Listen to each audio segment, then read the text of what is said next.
Been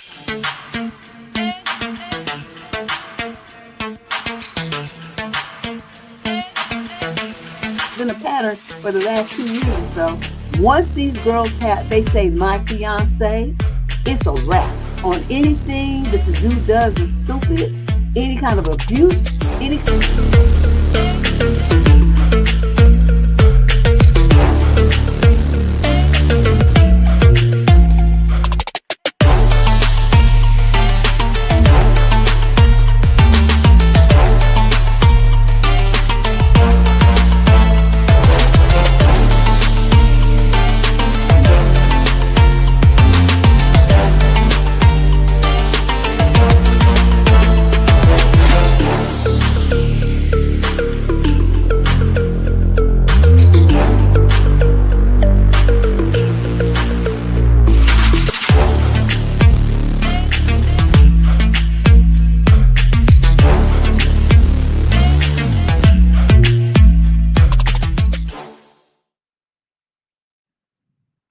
Long time no see.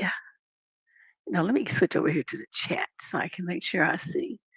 Can everybody hear me? I got a new headset thing I'm trying out to make sure, because it leaves one of my ears free so I can hear what else is going on in the world. So I kind of like that feeling. If you're in the chat, can you hear me? A thumbs up? Something? Yes? No? Yes? I'm going to say yes because it's looking like the little indicator lights are blinking. So I'm going to assume that it's not just talking to itself. So anyway, long time no see. Let's do this. We got 25 questions as usual in this week's advice column. Remember, next week, starting on Wednesday, the 4-hour live streams and stuff. I'm still have to put the agenda together to show you who the names of the guests and everything. But we have a lot of guests coming in. It's going to be kind of a free for all.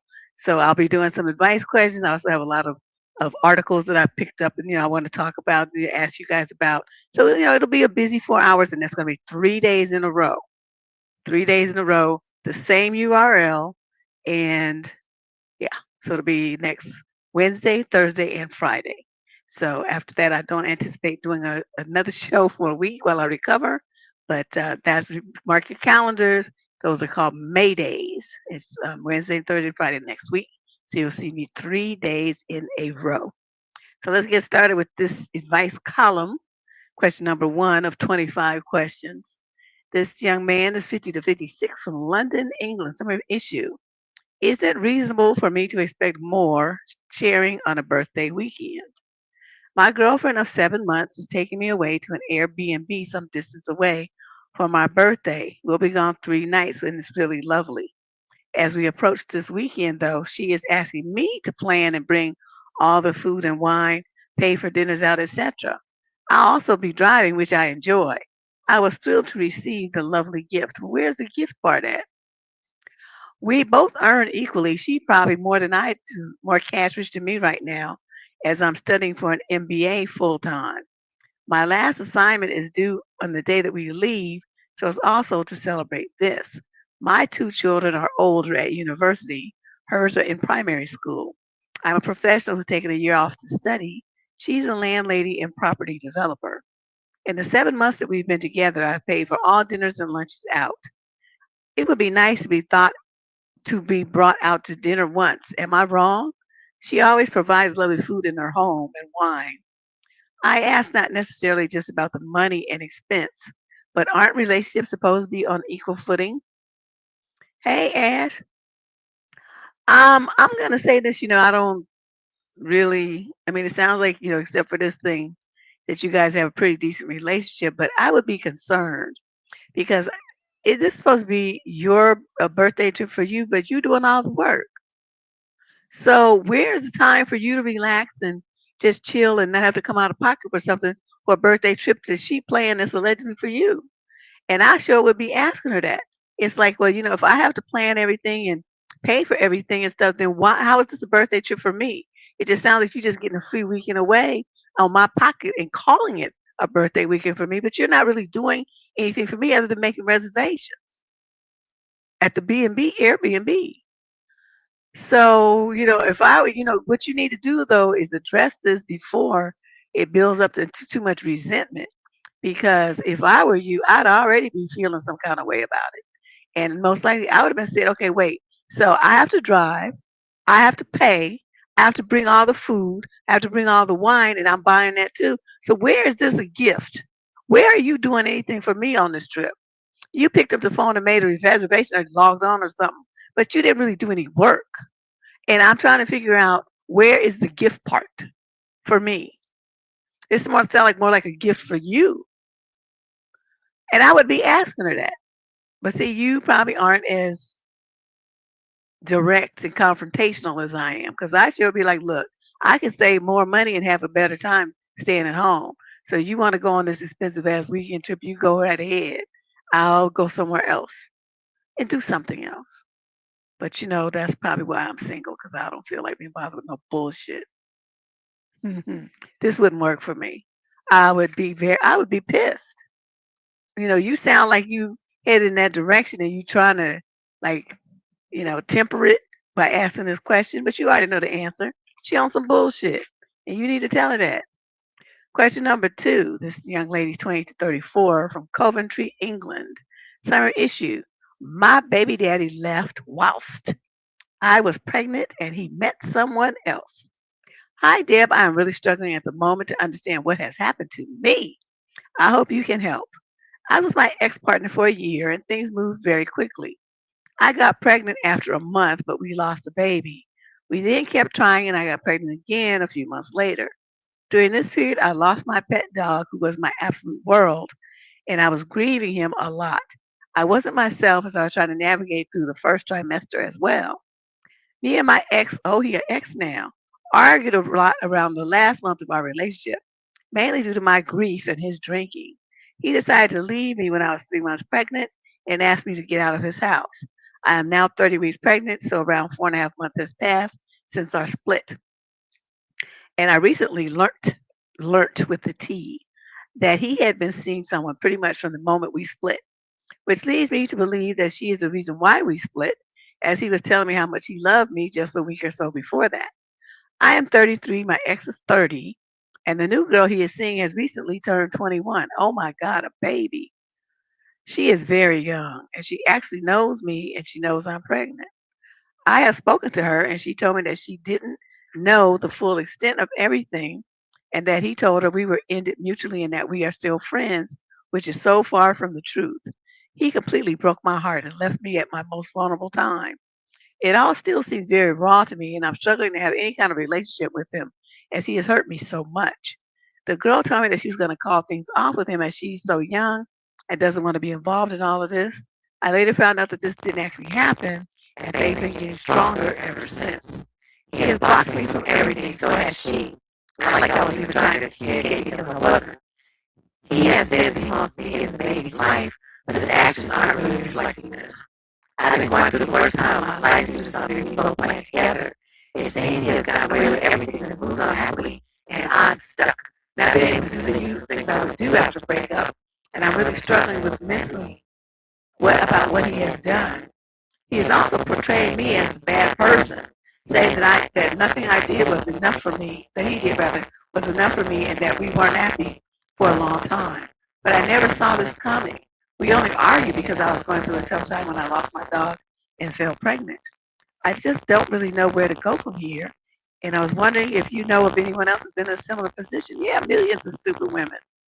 I really try to be strong for the baby, but he is just choosing to hurt me constantly, and I can't seem to pull my head away from it. Okay, so you're not a bitch like me, because okay, let's go back to the beginning.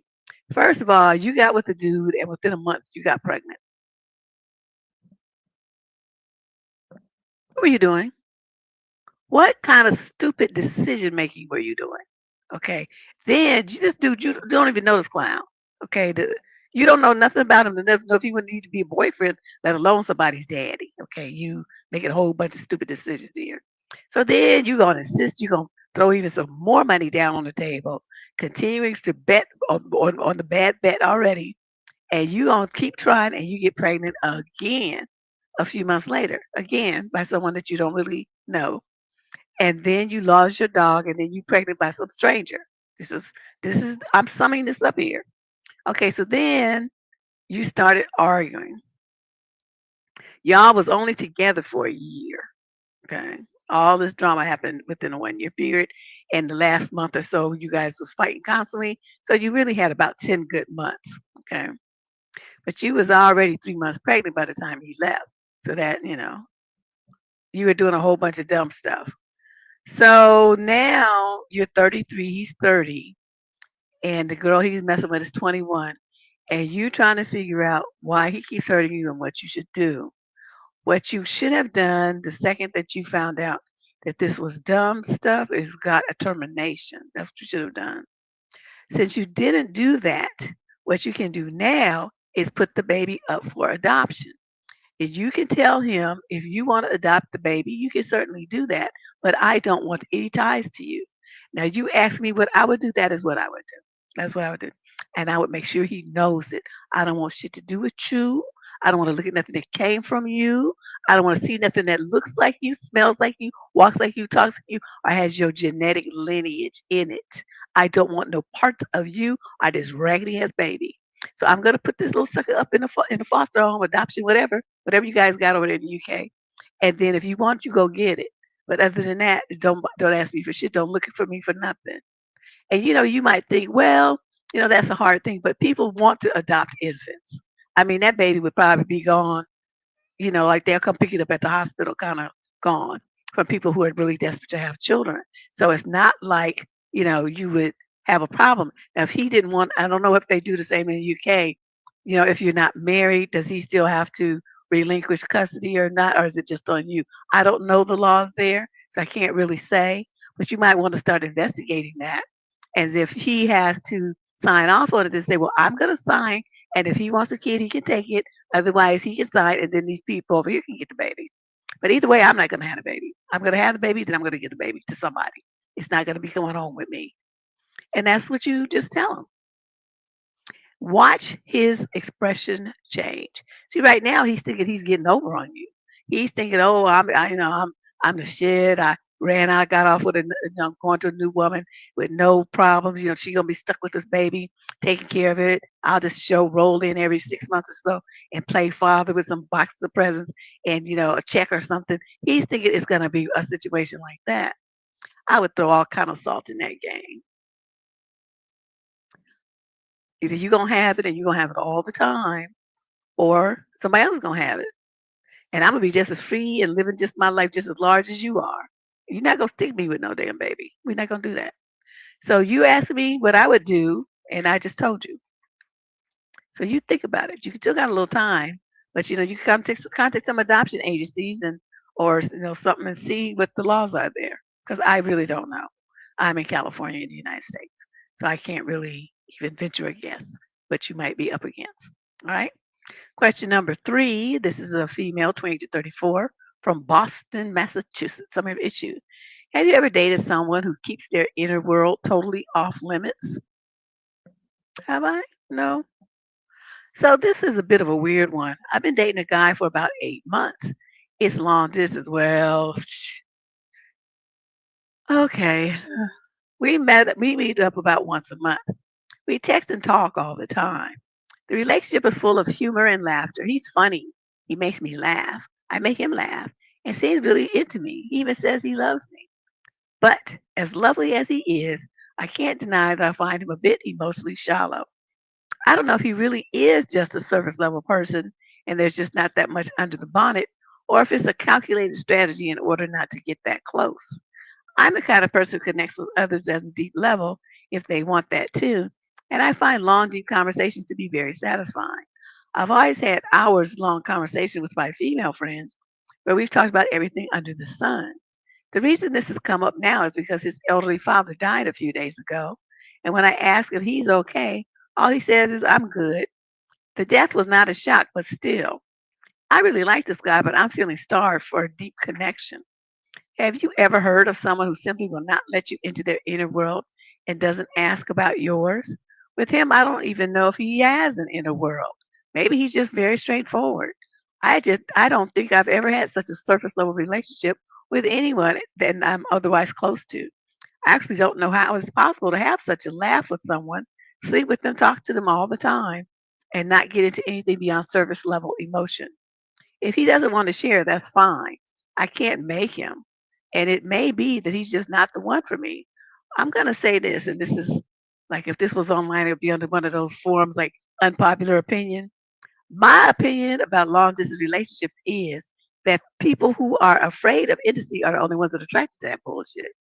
You want something that's distant. You don't want to be exposed emotionally. You don't want to be emotionally intimate. That's why you choose somebody who's on the other side of the planet, the other side of the country, states away, whatever. You choose that. That's your choice. And you choose that because that person is away. You know you only have to deal with them for, one day a month or once a quarter or whatever it is. And you can be all fully romantic and have all these dreams and visions of perfection, and it'll be 100% romantic for 24 or 48 hours, and then you go on back to being who you are by yourself. It's a planned thing. And there's, like I said, there's only a certain type of people who are typically emotionally closed off that are attracted to that kind of relationship. Now, I'm going to say this: you looking at him as being emotionally closed, you the same way. What happens is these people tend. It's like the yin and the yang, two flip sides of the same coin. Both of you are afraid of intimacy, but you get to chase and pretend like you want to be all in and you have all this, want these intimate desires and all this kind of stuff. But you notice you never said that you had those kind of conversations with the men that you were involved with. You only had it with your female friends. And that's fine. Women do talk like that. But you're trying to turn the situation into that with a male that you're in a romantic relationship with. The chances of that are pretty rare just to begin with, but it's super rare for somebody who's in a long distance relationship. It's just not going to happen. It's not going to happen. So, what I'm looking at is you are he's the avoider and you're the chaser. And so you two are attracted to each other for that reason. If he started being all into you and chases after you and wants stuff from you, you would turn into the avoider. That's how that works. The dynamic always has to be one person avoiding and the other person pursuing. And it may flip, but that is always the same dynamic in these types of relationships. So, you get to sit here and pine away and talk about, well, he. But this is what you like. That's why you're still in a relationship. If you wanted something that was more intimate, you would have dumped him a long time ago. So I'm not trying to hear it. Yeah, I just see somebody. Yeah, they just love it. They just love it. They get to talk about it and whine and pine and text and dream about it and all kind of stuff. I'm like, see, I'm not out of sight, out of mind kind. I can't even do a relationship with somebody that lives in LA. That's like 600 miles away. Oh, no, no, no, that's too far. That's a 6-hour commute, probably more like 8. No, no, no. Even if you go on a plane, that's, with the time you wait at the airport and you got to go pick 'em up, that's 2 or 3 hours. No, no, no, no. You can't get to me in 40 minutes and it's a wrap. That's it. So let's move on. Question number 4. This young lady's 22 to 27 from Pueblo, Colorado. So I have an issue. My boyfriend wants to move in, but he won't give up his gaming room. How old is this chap? Okay, I'm 24 and I've been dating my boyfriend. He is 26 for about 2 years. We've been talking about moving in together when our current leases are up in 3 months. We found a great 2-bedroom apartment that is within our budget, but the problem is how we're going to use the space. He insists that the second bedroom needs to be his dedicated gaming and hobby room because he needs a place to unwind. The issue is that I work from home 3 days a week, and I really need a quiet space for my desk and equipment and online meetings. When I suggested we share the second bedroom as a joint gaming slash office space, he said it wouldn't work because he gets loud when he's online with friends and doesn't want to want me to cramp his style. He basically expects me to put my work desk in the bedroom or the living room in a corner while he gets a whole room to himself. I love him, but this feels really unfair and makes me worried about how we're going to handle bigger compromises in the future. How do I get him to see that a shared home should be shared equally? Well, I mean, if you get the whole room and he gets the whole room, I mean, what's the difference? One of y'all is still getting the whole room. The only compromise is you guys get a 3-bedroom place, and he could have a room and you could have a room, and then you guys have the bedroom together. Or y'all stay where you are, you renew your leases and stay where you are. Or you tell him, this is what I would do. I would say, well, since you want the majority of the house, That means so we divide the house into 4 quadrants. So kitchen we share, living room, dining room area we share, and bedroom we share. But you're gonna have, you want a whole room to yourself. So that means that at additional 25% of rent, you have to cover it. So I'm gonna pay 25% and you're gonna pay 75% of the rent, or you could tell him he's gonna have to pay all of it. Since he be having more dedicated space, that's how I would do it. So he'd be like, well, wait, but we're gonna split 50. No, no, no, no, no. We don't split 50-50 unless we split the space 50-50. You want a whole room to yourself, so you got to pay for that. That's what I would tell him. I would let him get away with this. I'm gonna be paying half, and he's gonna be hogging up a whole room by himself. And like he acts like his gaming is more important than your work. The thing that brings in the money, and pay the bills, pay the rent. But suddenly that takes a second seat, backseat to his gaming. He's showing you who he is. I hope you're paying attention. Would I move in with a sign like this? Absolutely not. Would I continue to date somebody like this? Nope. He's too immature and stupid. This is somebody who don't even understand that somebody who needs a space to work is a higher priority than you sitting around jaw jacking and playing video games. But see, to him, that's the priority. That should tell you right there. Because you looking for a grown ass man? Yes, I am. Thank you, Mary. You looking for a grown ass man? He ain't the one. He's still a kid in the mind. And a selfish little entitled jerk on top of it. So you tread carefully here. I'm not on this channel. I am not a fan of women moving in with men anyway. I tell them all the time that's a bonehead move. They ain't your husband. I mean, you gonna help you save money. Get you a female roommate. Don't be the comfort and the convenience for some man. If he wants all that kind of convenience, he's supposed to be married. He don't want to be married, but he want all the same treatment as a wife would get. And see, y'all be giving it to him. And then you be mad that he don't want to marry you. Or you get married and then the big blows in your face in a year. Well, I mean, you done already gave him all the benefits of having a wife. He ain't done no work, ain't made no commitments, ain't signed no marriage license. You don't have no legal ties to him. You have no legal protection. You have no legal rights. But you give it, give it, give it, give it, give it. So I have to say, young girls who think just moving in with somebody is like a come up. You're stupid. That's a bonehead move. You should never move in with a man unless you, like I said, you already married to him. Then you move in with him. Other than that, fuck that motherfucker. I'm just like, I'm not moving in with you to be your bang maid. Fuck out of here. And your housemaid and your cook, chief and baby maker, bottle washer, dog walker, and all the other shit y'all be doing with these clowns. How buying going in on homes with them, all kind of stuff you do. Just stupid as hell. Oh, just so frustrating. Anyway, let's move on to question number 5. This is young lady 20 to 34. She's of European descent, white, and another female is Latin. She's same age group, 20 to 34, and she's Latin or Spanish. Bad vibes from my sister-in-laws. Hey, Deb, I have 2 sister-in-laws who seem to have decided to dislike me for no legitimate reason.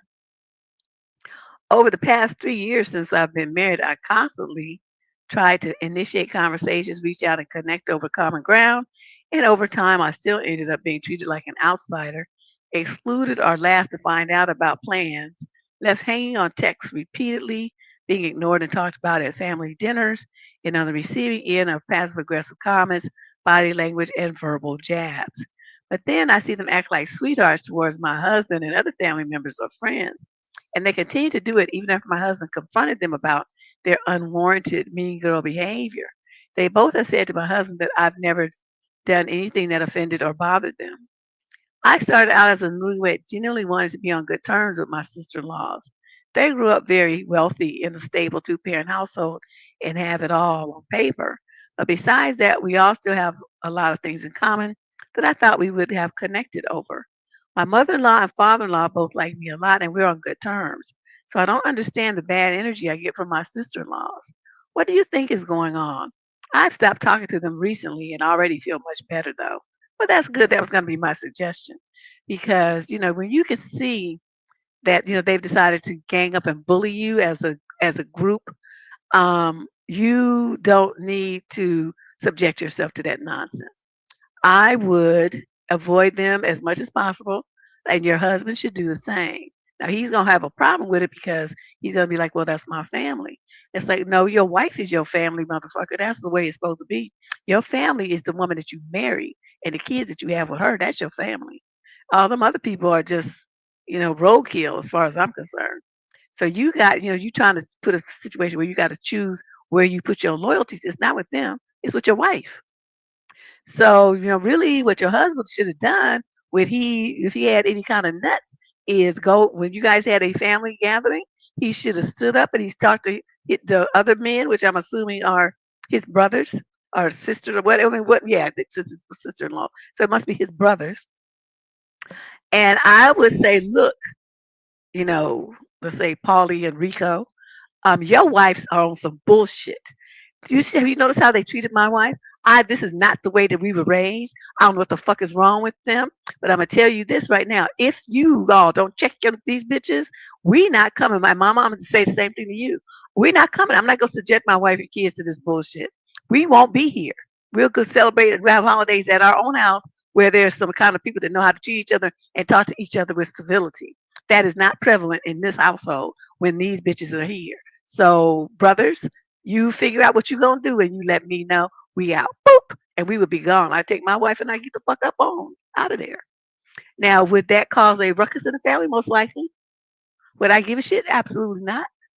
Because better for them to be in a ruckus than my household to be in one.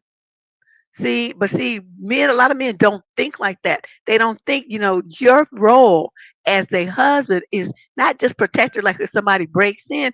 You protect your wife's mental state, her emotional state, and her peace of mind from people outside who are threats to her. That is your job. And you can see there's not just one of them, it's two of them ganging up on her. And she's just one person and you gonna just sit there and just act like you don't see it. I know you gonna say this one thing one time and you don't check their husbands. That's his family. Those are the people he should be addressing, his mama, his father, and his brothers who married them bitches. So, I'm really not feeling your husband here at all. I mean, it's nice he said what a little words he said, but he didn't say enough and he didn't say it hardcore enough. And then he didn't back it up by just, keeping pulling you guys away and tell people to learn how to fucking act.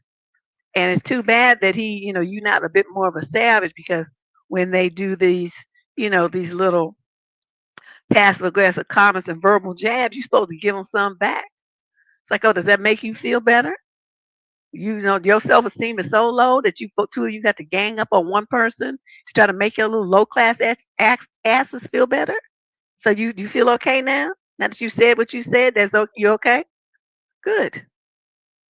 Keep it up. I got something for your asses. You keep that shit up. I would threaten them and just let them look at them.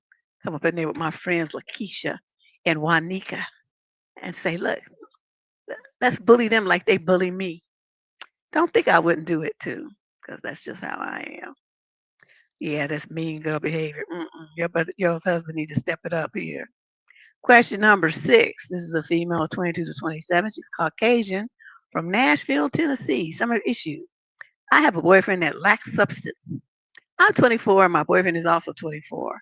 Our relationship is 3 years in length. I want to have open conversations with him about all types of topics during this time, but I don't often have success. One of the topics that I'm never able to get him to elaborate on is his personal growth as a person or just anything that supports who he genuinely is as a person. So he's like the other girl, but hers was long distance. I've tried time and time again to ask different questions, and I get shot down every time. I can't ask about any of his long term or short term goals, or he gets upset as well. He has expressed that he doesn't like looking inward or talking about himself, but carries cocky characteristics. Ironically, he is very insecure, but doesn't take an interest in himself to fix those insecurities. So, in other words, you're dating an idiot. It's like he lives on some planet where he avoids problems and he's happy there. He's heavily involved with sports consumption like football, basketball, soccer, UFC, and not much else in life.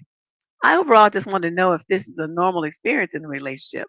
I don't feel like these circumstances should be, but I feel like I am not the only woman trying to work through something like this in the hopes of relationship longevity.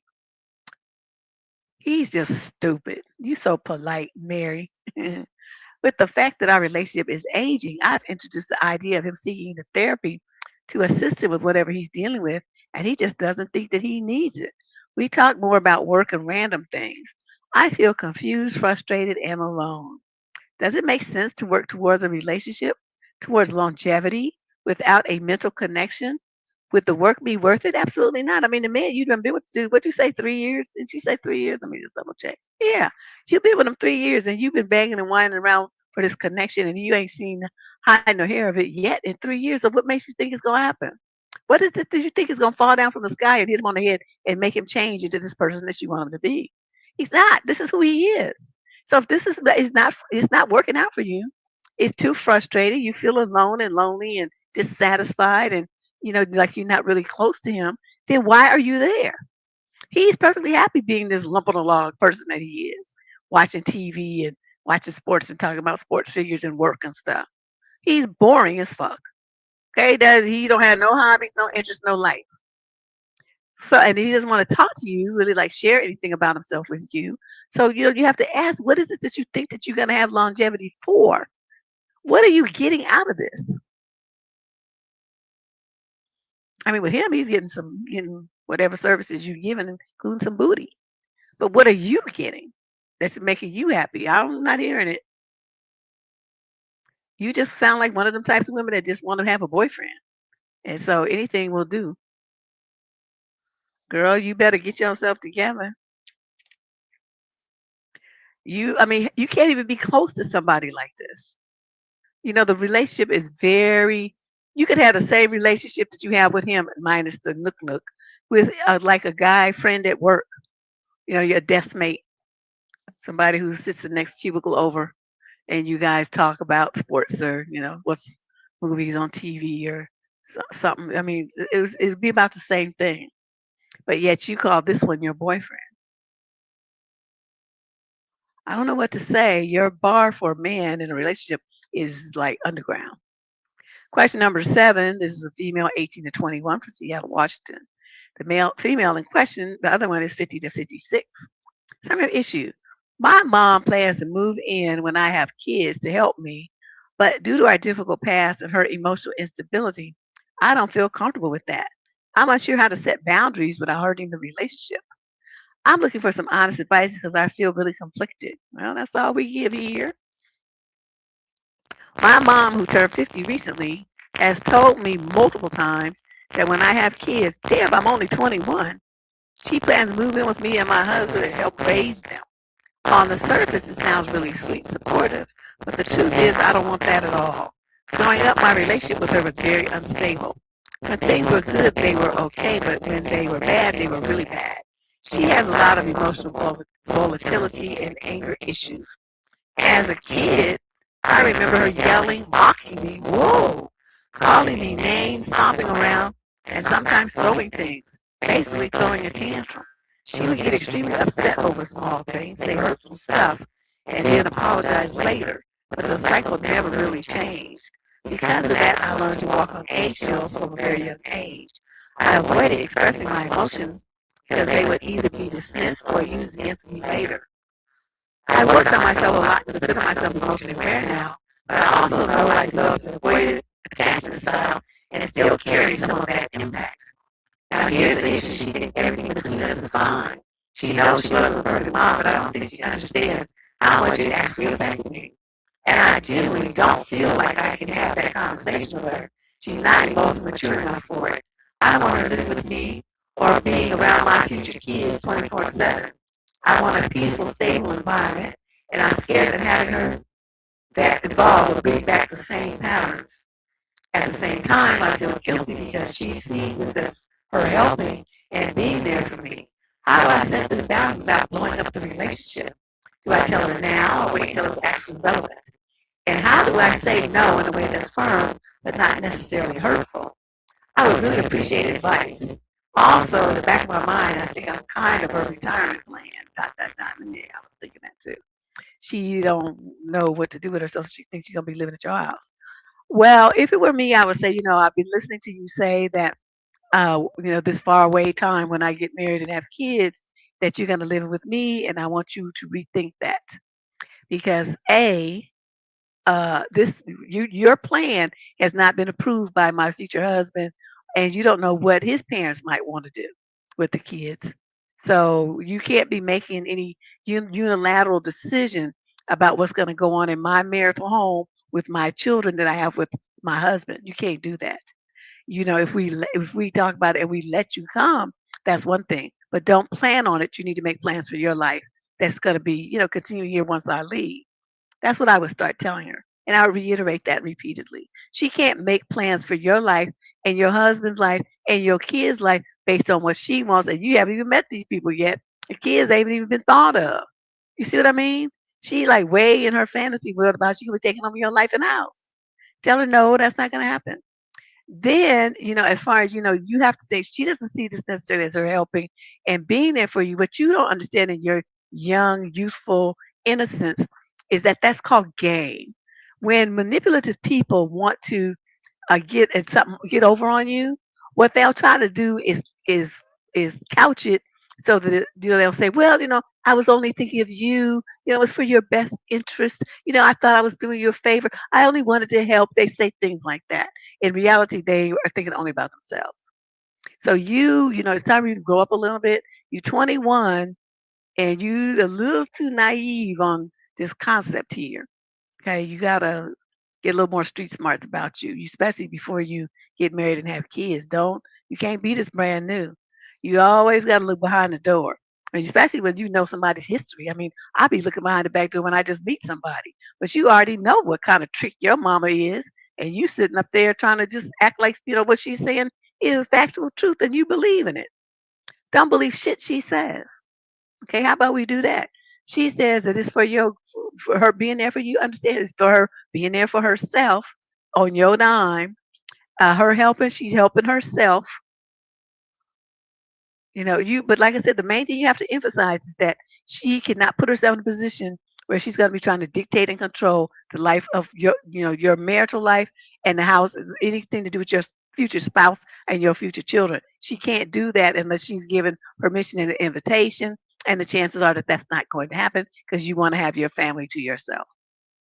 As you need to start, housing, you know, saying that now so she could start soaking in that she needs to come up with some other plan. That she's not going to be her retirement plan.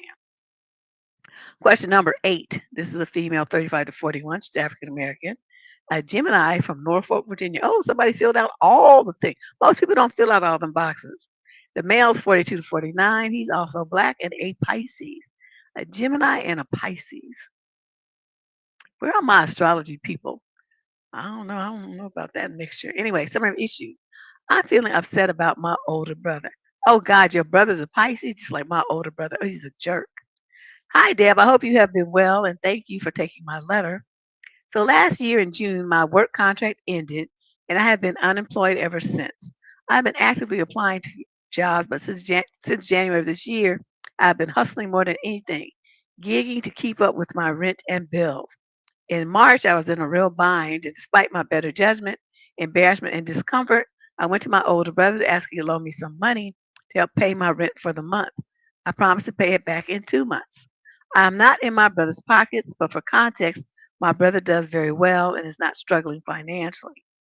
It's not the fact that he said no, it's the way he said it that has really bothered me. And I feel it put the nail in the coffin for my willingness to have a relationship with him. He specifically said no, he can't do it, and that he will give me half of the amount as a one time gift, but that going forward, he cannot provide me any financial help, and that, quote, if the apartment isn't workable without a steady income, the solution should be lowering expenses or increasing your income. I'm not going to be the fallback for rent or bills. My thing is, who the fuck said I was making you the fallback for anything? I'm a grown ass woman who has always paid my own bills. Not to mention, I'm one of the roughly 300 black women that lost their jobs and contracts last year. I wanted to respond, bitch, I know I need to make more money. You don't think I'm aware of that?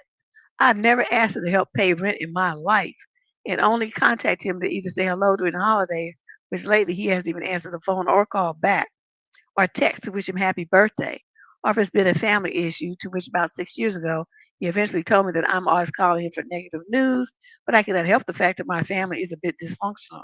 I don't enjoy dealing with the BS any more than he does.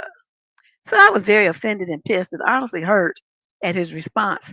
We have not been close for a long time, but we do not have a rift or beef either.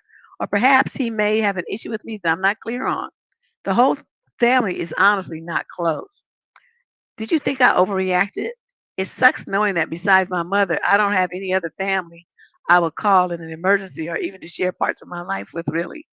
I wish I was not a person who felt so bound to the issues or lack of connection between my family, but I guess because I don't have a husband and family of my own, I'm 35, the broken relationships really bother me.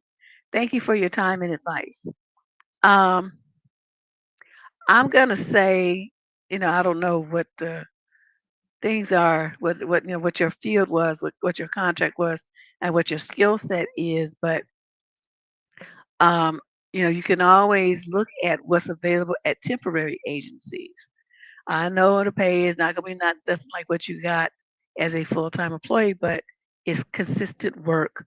And, if you have good skills with office equipment and or, some other kind of skills like you're good at, I don't know, customer service, you have legal skills, you have marketing or PR, you have some background like that, insurance and something specific, then you're more likely to get a higher wage, hourly wage. But look at that as far as making some money in the crunch time. We do what we got to do. I mean, I can't even tell you some of the crazy part-time jobs I did when I needed some money. But you just do what you got to do till you get back. You can get your feet back where they belong. But I would do that if I were you. Even look at you know some retail work, whatever you got to do, girlfriend, because you can see you cannot depend on your family. So you're gonna be all by yourself. If there's a way for you to downsize, maybe if this goes on any longer, you're going to have to give up your apartment and maybe look at renting a room from somebody. Although, I don't know, out here, renting a room costs almost as much as renting a damn apartment. The rooms are renting for like $1,500. It's like, shoot, for one room, it's just unbelievable. So just give that some thought, consider some stuff. I mean, sometimes you can get like a live-in position helping out an elderly person. Like you can go out and work during the daytime. They mainly want somebody there with them at night. Help them bathe, help fix some meals. Kind of clean the house up and stuff like that. So there's a lot of things you can look at, but one thing you cannot do is continue to not have any money. So like I said, sometimes we just got to do what we got to do. But you can deal with those agencies, and they always have some older people that need help in their homes. And sometimes, like I said, they have a living situation. So you look at that too, okay? Because you might have to, adjust your living situation for a minute. Question number 9. This is a female, 42 to 49 age group from the UK. Summary issue. I'm single at 46 with more free time than I know what to do with. How do other people cope? I'm out of a relationship at 46. My kids are old enough to do their own thing now, but I feel lost and I'm wondering what others do to occupy their spare time. Some of my friends have younger kids and husbands, but I'm still young enough to go out, but I need to meet more people and have more fun. Where do I start? You in the UK. Shoot, I don't know. I'm going to say this. A lot of older women have they join some kind of class, like Pilates, yoga, or maybe a gym. Go to a gym and they meet women, in their little classes and stuff at the gym or working out on the machines. You start talking to people, and then next thing you grab a coffee with them, and then you go to lunch, and then suddenly you have a friend. You know what I mean? Have somebody to hang with. Um, I'm kind of this is this unfortunate that you were one of these women that made their relationship and their kids their whole life. I always tell women don't do that. Don't ever do that. Always carve out time for yourself and the things that you enjoy that bring you happiness, no matter what your kids and husband are doing. Because if something happens to them, or they go and grow up and move out, or something happens to your husband, what are you going to do with yourself? You must have your life together so that you can function and enjoy life no matter who's there with you. Those people should be like peripheral supportive things like icing on a cake. The cake is good by itself, but with the icing, it's a little better. That's how your life has to be as a mom and a wife. You cannot let your husband and your kids be your everything. It never works. It never works. Just as you see. So now here you are all by yourself, and you don't even know what to do with yourself. Whereas with me, it's like my thought was that I didn't have enough time in the day to do everything that I wanted to do because I was just like all over the place.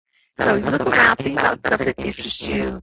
Did you ever paint or do pottery or do sculpting or some kind of beadwork or, I mean, what kind of things are interesting to you?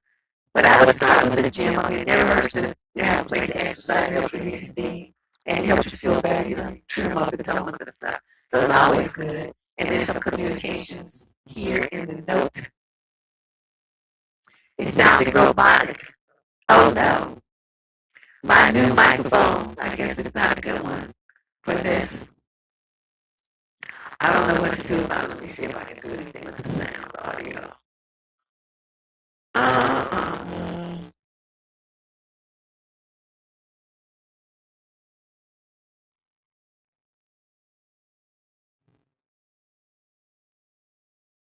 Hmm. Well, there's a button called echo cancellation. I took that off. Does it sound any better? Or does it sound about the same? Let me know. Let me know. Put it in chat. Did the sound improve? We're turning off echo cancellation.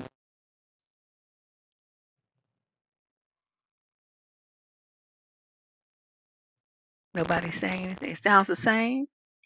Oh shoot, let me just turn it back on now. Well, I don't know. I guess my test for my search for a better microphone will continue.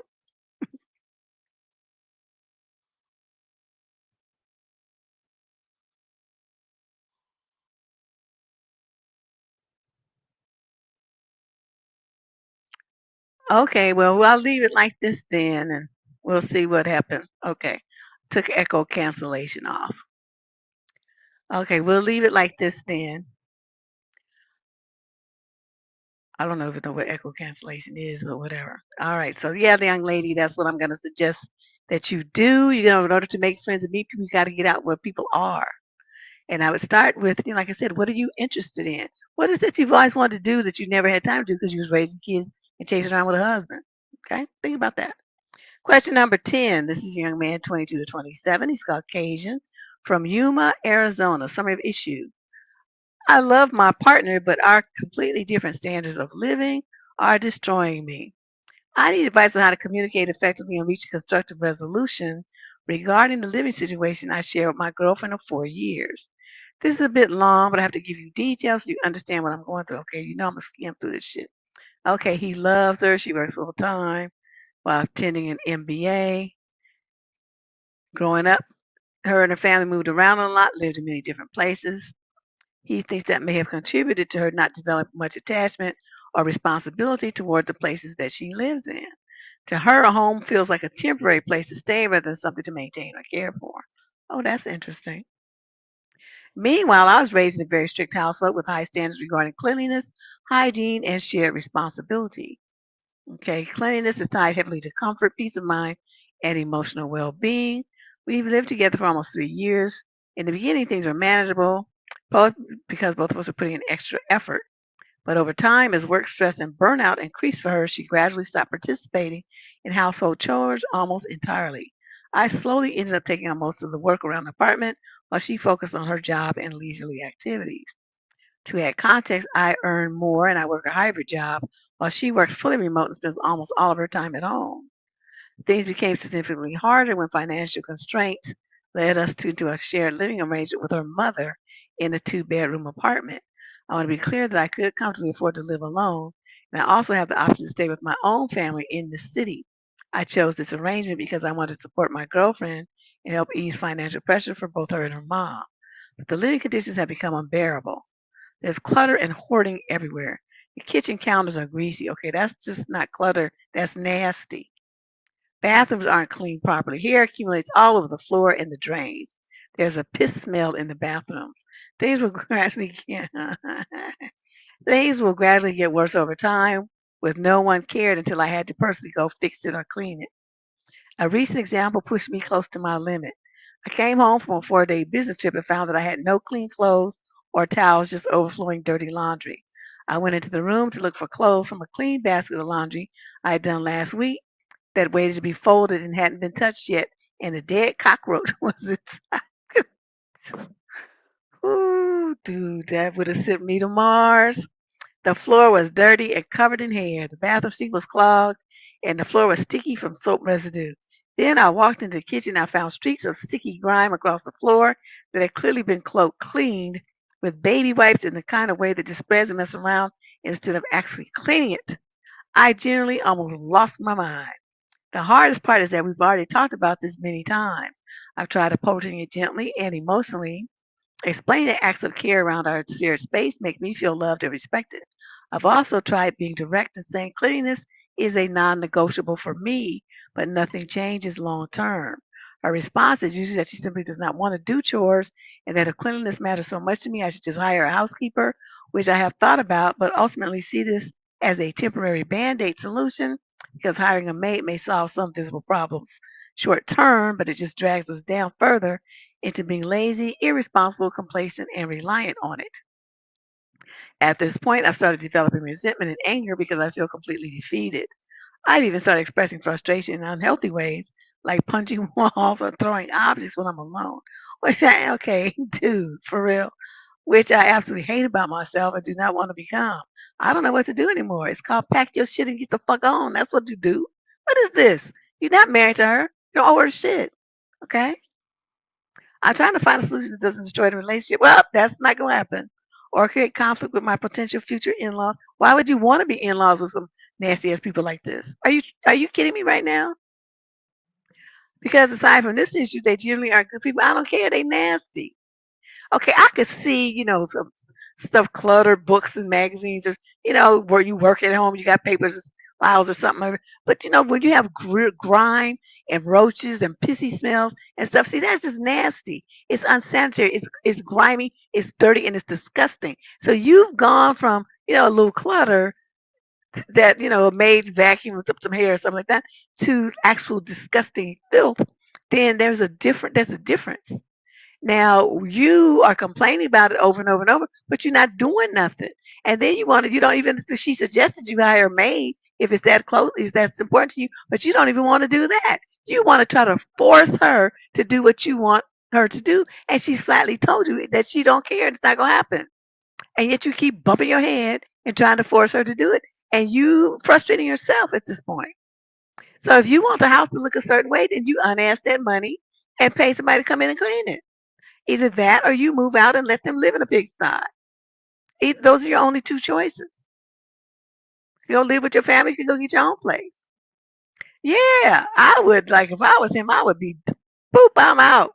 Y'all stay here with these roaches, and it's going to be Ben and his friends about to come up in here in a minute, and I'm not going to be here when they get here. And so I just don't understand. She ain't competing. She ain't doing shit. I mean, for the nastiness would be for her health as well as her mother's. Her mother's, I mean, they're mature age, so her mother got to be at least in her 60s or something. And so it's not good for the mama to be breathing in that stuff either. So, being in a pissy bathroom and stuff like that. Yeah. I mean, this ain't even about competing. She just nasty hoe. That's just ridiculous. Who want to go into the bath, use a toilet that smells like piss? For real? That's disgusting. Question number 11. This is a female in the 18 to 21 age group from Castro Valley, California. Term issue: my boyfriend can't seem to give a genuine apology. I'm 20 and I have been with my boyfriend who's 21 for over a year. And one recurring issue in our relationship is apologies and accountability. There have been multiple situations where I felt genuinely hurt or badly treated. Whenever I bring up how I feel, I often end up feeling like I have to beg for a sincere apology. Instead of usually just say sorry quickly in a way that feels ingenuine and then expect me to immediately move on and act happy again. I've explained to him multiple times that this has left me feeling emotionally dismissed and unheard because it feels like he just wants the situation over with rather than actually understanding why I'm hurt. It's starting to make me question whether I'm asking for too much or whether this is a bigger issue with emotional maturity slash accountability. I'm not sure how to deal with this, and I'm starting to feel a bit disconnected. What you deal with it is you say, look, you can't, this relationship sucks ass, I'm out. That's what you do at 18 to 21. You don't stay in a relationship with somebody like this. See, the best relationships are where you shouldn't, no man needs to be telling you all the time, I'm sorry about stuff. He's supposed to learn from his mistakes, never do those things again, and learn from reading books and talking to older male relatives what not to do and what to do with his woman in a relationship. The fact that he's not putting forth any effort and is constantly doing stuff that hurts you, so you got to be saying sorry all the fucking time, I wouldn't want to be bothered with that. Only young people like you, 18 to 21, think that that's a good way to utilize your time. See, us older women know that's he on some bullshit. Even though he's young too. He's 21 too. He's young and stupid. But I mean, at some point, when do you grow up?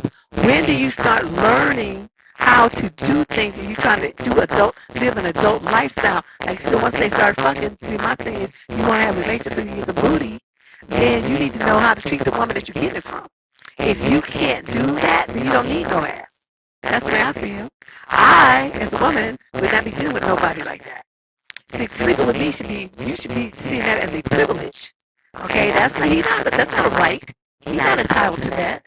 He has to treat you a certain way in order to get that kind of closeness to you. That's the way that you should be thinking about it. I'm not saying you abide or nothing like that, but you have to be respected as an individual with feelings in a heart, emotions, thoughts, and stuff like that. And he has to meet those emotional and psychological needs in order for you to meet his physical ones. See, smart older men know that. They already know that. And I'm not sure why these young ones don't. They just nobody's teaching them, I guess, or they too stupid to read a book. I can't even venture a guess on that one. But young girls, until you have enough value, see yourself as having enough value to not accept shit like this, you got to do this. You have to say he's sorry to you more than 2 times.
Okay, can you hear me now? I see the lights on. This is the old headset. I hate that you didn't hear. But anyway, let me move on from that. Where was I? Here we go. Okay. I still hate these things. The little cover is cracked and scratches my ear. It's poking the hell out of my ear. All right. Well, let's move on here. Let's go. So anyway, as I was saying for this young lady, the bottom line with her is, you know, you said the same thing to him multiple times. He's not trying to hear you. So the bottom line is you have to make a decision yourself if this is a relationship that you want to stay in, if you want to continue giving to a man that's not respecting you and doesn't give a shit about you just to say that you have a boyfriend. That's where you are with this. Question number 11. This is a female 18 to 21 from Castro Valley. I'm sorry. That's the one I just read. Question number 12. Female 22 to 27 from Columbus, Ohio. Summary of issue. Am I wrong to feel insecure that my boyfriend keeps in contact with an ex from years ago and sent something somewhat sexual to her? Hi, Deb. I'm looking to get your perspective on something I noticed today when I was with my boyfriend. He was going through his Instagram notifications and opened up a DM from this girl. According to him, they are friends, but they did date for a month or two some years back. The DM showed a shirt that he had sent to her, and it had something to do with the fact that she has big bazookas. And she, in return, sent a different one back along the same lines. Nothing looked too suspicious as far as what they were saying, but I still find myself feeling a little insecure that he, in the first place, would comment on something like that to another woman, whether she's a friend or not. I don't mind at all that he keeps in contact with people that he's dated, but for me, this felt a little off. But also, I don't know if I'm simply just being too sensitive about it in the first place. No, you're not being too sensitive. It's disrespectful. Oh, there's a whole series of, I think it's 3 videos I did on this channel back in what 2022 maybe about the signs of disrespect.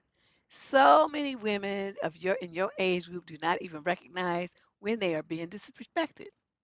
For your man to be talking about some other woman's chest and sending her a T-shirt and having pictures of her bazookas coming back to him in a photo, and you think that that shit is okay?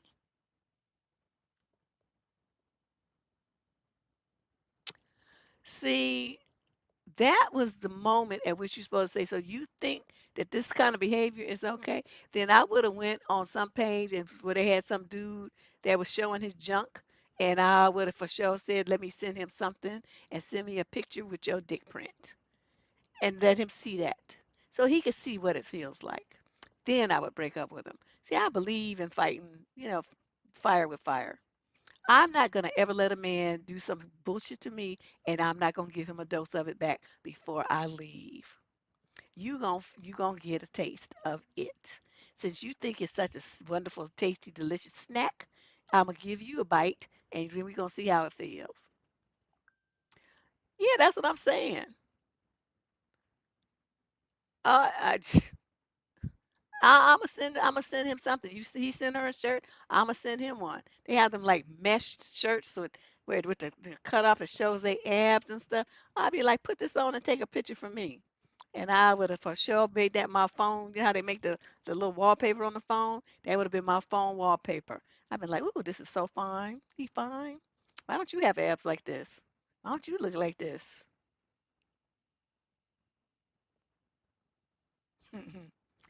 Then I would have broke up with him. But yeah, you're not gonna treat me like that. And I'm not gonna let you get away with it. Just thinking that it's just a sunny day and you can just do anything you want to. Oh, no, no, no, no.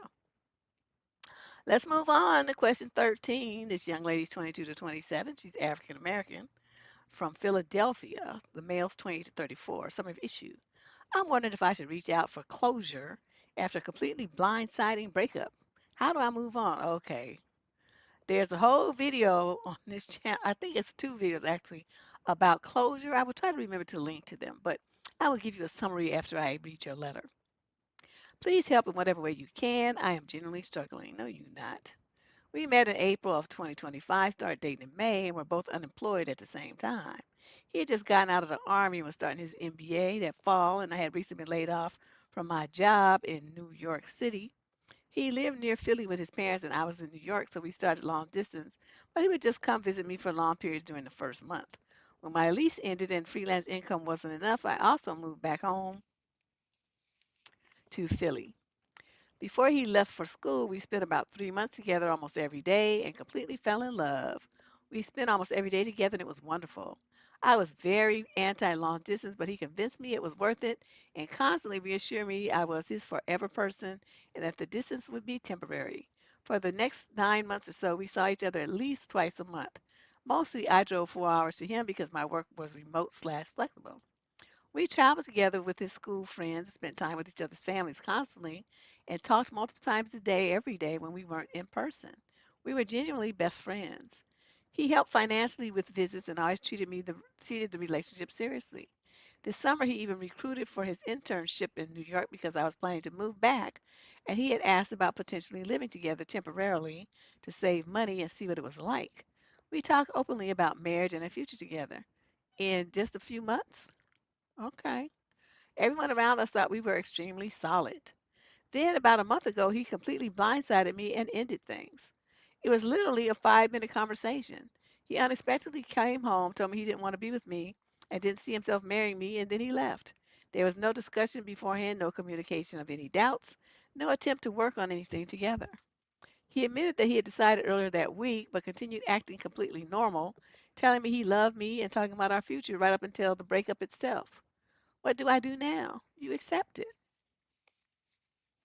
You accept it because it is what it is. I mean, I hate to use that phrase, but I want you to understand something. When you have somebody that treats you like this, and he just, you all had like a real relationship, not like these just met each other on, it went out a time or two on from the dating apps kind of stuff. You kind of expect to get ghosted in a situation like that.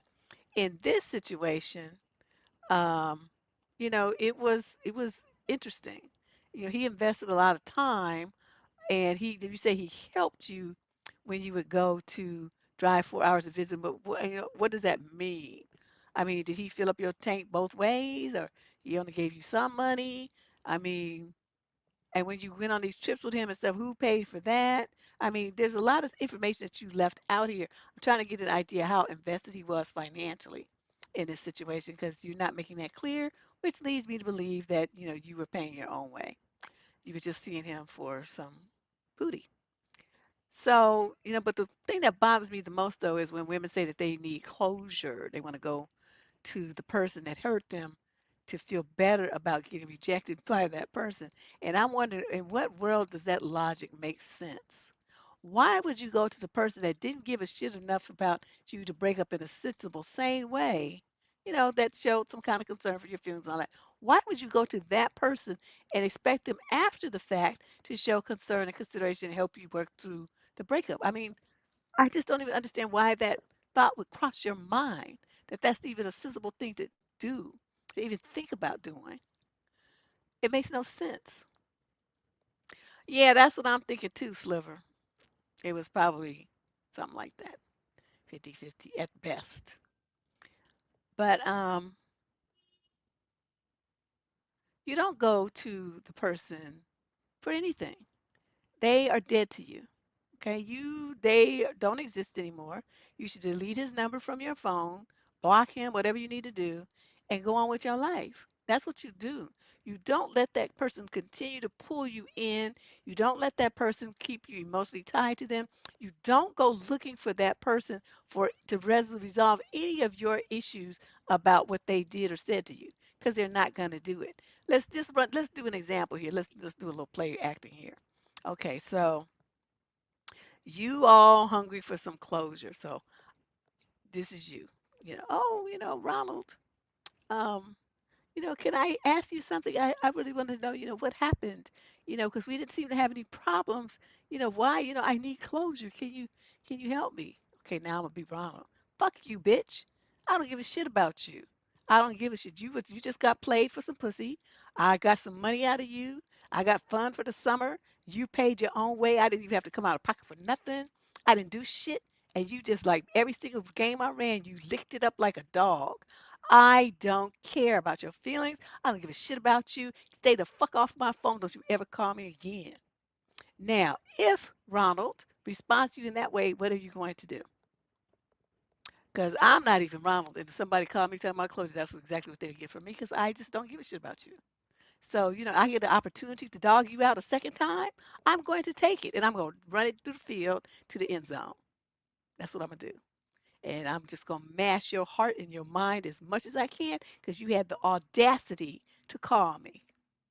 Now, if Ronald is anything like me, you're going to feel worse for having called Ronald looking for closure because Ronald is not going to do nothing for you. He ain't about to do you no favors.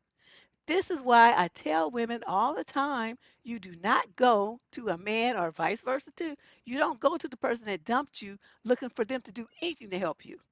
It's a fool move. You open the door for your feelings to get trounced. Only an idiot would do some shit like that. Okay, that's why when somebody does something like that too, you just they're dead to you. Okay, just act like that never happened. But like I said, I'm gonna try to remember to link. It's gonna be up here in the corner up here. It's gonna be videos. I'm gonna link to the video about closure, so you can understand why you don't need to ever do that. That's stupid. Question 14. This is a female, 35 to 41, from Sheffield, England. Summary of issue. My partner of 16 years has told me that he is bisexual.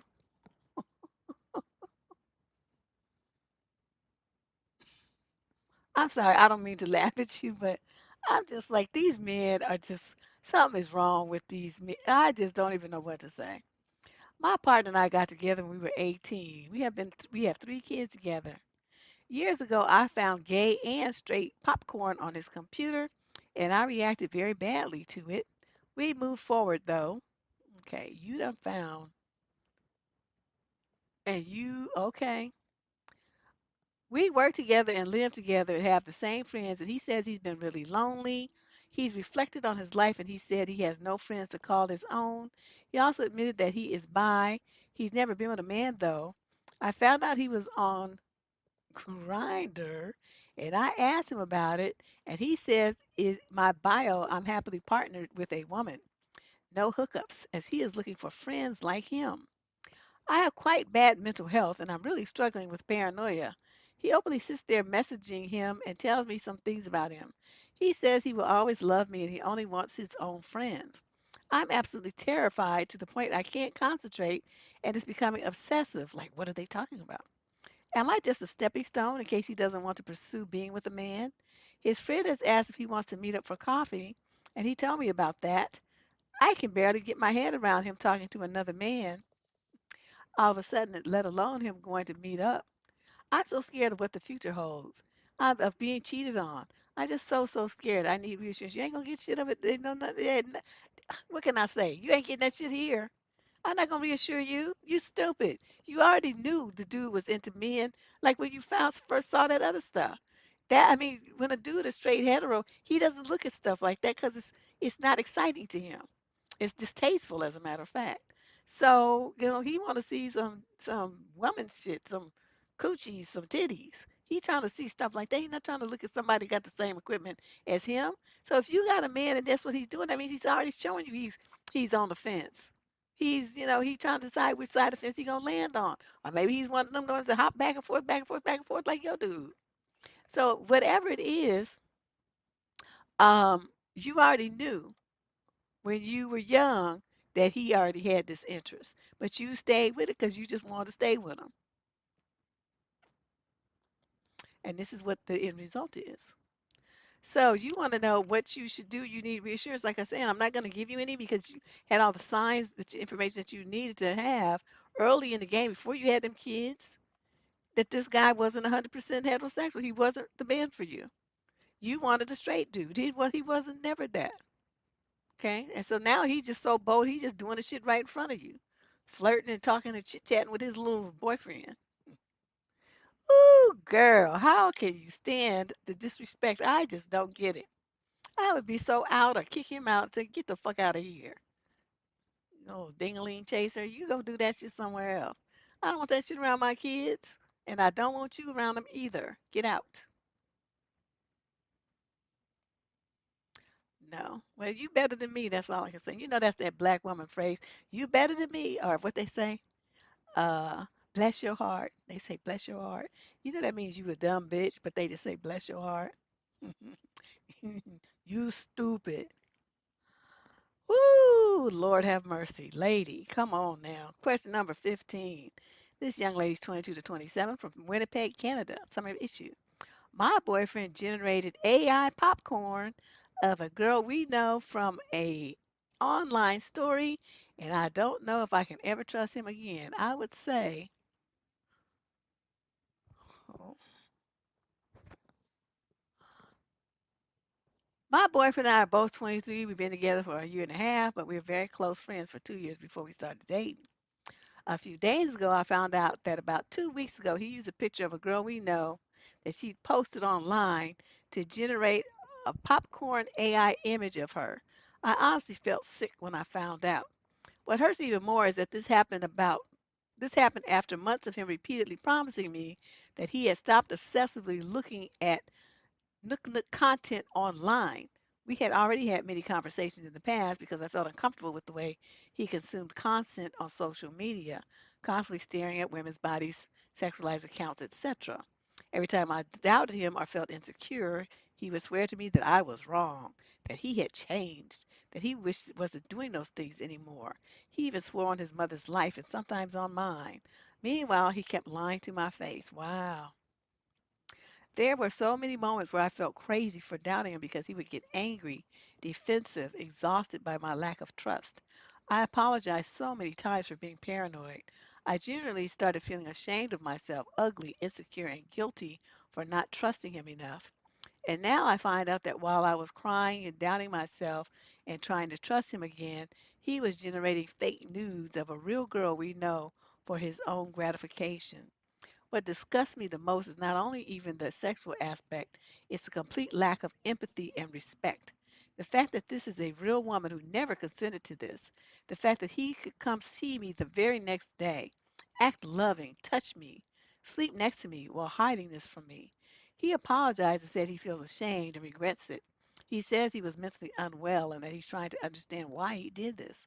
But honestly, his apology still feels very centered around his shame and his feelings, not around the impact that this had on me or the girl involved. Part of me still loves him because before this, he was genuinely my best friend. But another part of me feels deeply disturbed, like I don't even recognize him anymore. I don't know if this is something people can genuinely change from. I don't know if I'm overreacting or underreacting. I don't know if trust can realistically come back after this level of lying and manipulation. If you were me, would you leave? Oh, girl, I would have been gone. You still around there talking about it. Would you try therapy? Nope. Is this salvageable? Nope. Or am I setting myself for more pain? Yep. This is again another another example of a girl getting a real clear picture of who he is. This is a guy with no integrity at all, very poor sense of character, no boundaries, no respect for women. And he has some kind of weird proclivities at only 23 that's going to just take him down even further as he gets older.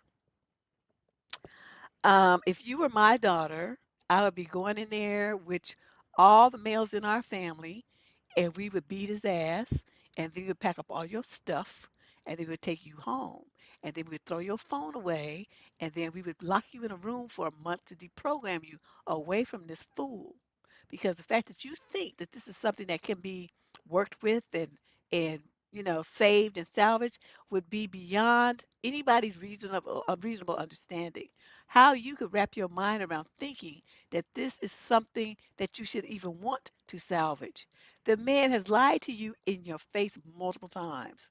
He has done some devious, degrading things to another woman, and you know about it, and you're disturbed by it, but yet you want to stay in the relationship with him. That's what I said I would have to lock you in a room till you got some sense.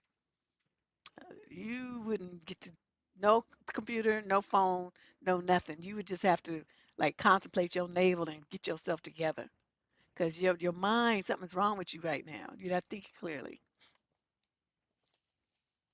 These are kind of dudes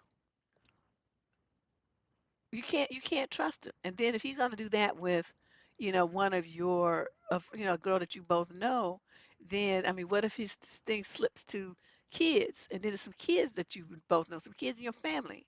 You see where I'm going with this? Once they start down that rabbit hole, you don't know where the bottom is. Where's it going to end? What's his bottom line? You don't know.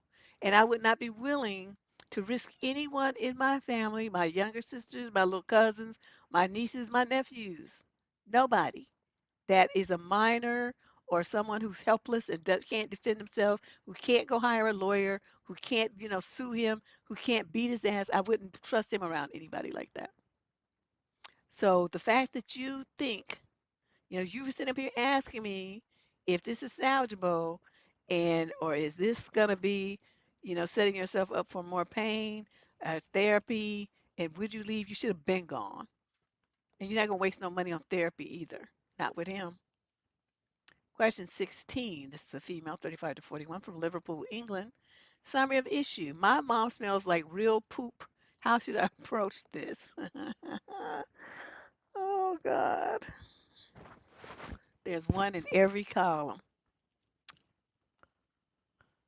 Yeah, you guys, I don't know.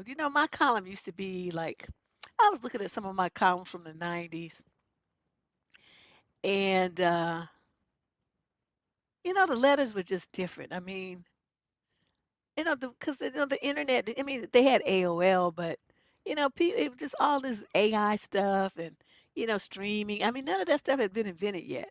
So the people's ideas of relationships, they even just got the video chatting thing. I mean, the webcam thing was just really getting started in the late 90s, and nobody really had one because you didn't have the kind of bandwidth, them 56K dial-up things. It was wasn't a lick. So, a lot of the problems that people have in relationships now, the technology that created those problems hadn't even been invented yet. So I'm looking at the letters, right, and they're simple. Like, oh, my boyfriend was flirting, or, my boyfriend cheated, or caught him on the phone with some other, he was at some girl's house, or, my girlfriend lied to me, just simple stuff. I mean, simple. Yeah, but now it's like, I mean, it's just like bizarre. I mean, it's like twisted, really degrading stuff people are doing. It's just unbelievable. The internet, I mean, it's brought a lot of good stuff, but man, that flip side is awful. Okay, so let's see her mama smell like a poopy mama. Okay, well, let's see Sliver. She might be something exorcism. Shut up. Okay, she says, over the holidays, I visit my parents. They are in their mid 60s. I noticed that my mom's breath was a little, well, it literally smelled like shit. I sat next to her in the car on the way to dinner one night, and the smell of literal shit filled up the car so much that my eyes were watering. Damn. She visited me last month. Oh, and the smell had gotten even worse. I asked my sister, who had also visited my mother recently, if she noticed, and my sister confirmed that she did. My sister says that our mom must know because the smell is overwhelming, and surely her husband or coworkers must have mentioned it to her. But I'm not so sure. My mom always likes to dress well. She never leaves the house without a full face of makeup and a nice outfit, so I can't imagine she would be okay with this if she knew. I'm certain she would at least have a purse full of breath mints and mouthwash that she carried everywhere with her, even if she couldn't solve the problem, the underlying problem. I'm afraid my mom will think that I'm just being mean if I bring it up. But she has a professional job in an office, and I'm afraid that this isn't the best way to present herself, and that she might be grateful to have an opportunity to fix it if she actually believes me. How would you handle this? I would tell my mother, well, I'm the terrible person in my family because I just say things. I'd be like, damn, why your breath smell like shit? Are you sick? Did something happen? I mean, what happened here? You better go to the doctor. We need to make an appointment, take you to the doctor. Because, it could be that she has some digestive issue, right? Also, people have like what they call them tonsil stones. It's like the tonsils collect this. this like waxy, foul smelling stuff. I don't really know what it is, but this doctor friend of mine was telling me about it. Like they could press your tonsil and it shoots the stuff out. It looks like congealed pus. It's like yellow and it smells, he said, like to high heaven. And people, if they're aware of it, they don't really know that it's there. But he says that will have your breasts just humming like crazy because it's whatever it is, it's like it's rotten, like spoiled. It's bacteria and stuff that have been trapped in your tonsils, and they just sit there just collecting and decaying and stuff. And so it could be something like that. It could be her her sinuses. She could have some rotten teeth in her mouth that need some, serious dental work, rotten gums or something.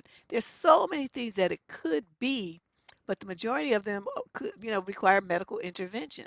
So your first step will see like she needs to go to the dentist and the doctor because, there could be like an infection that she, some back antibiotics and knock it right out. But it's not normal to go around smelling like shit. That's what makes me believe though that she probably got some tonsil stones. I think that's what that is. For some reason, that came to my mind. Yeah.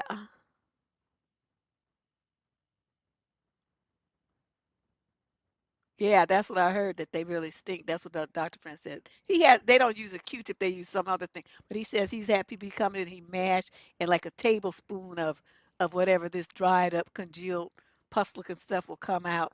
And he says you have to he just needs a gas mask. It smells so bad.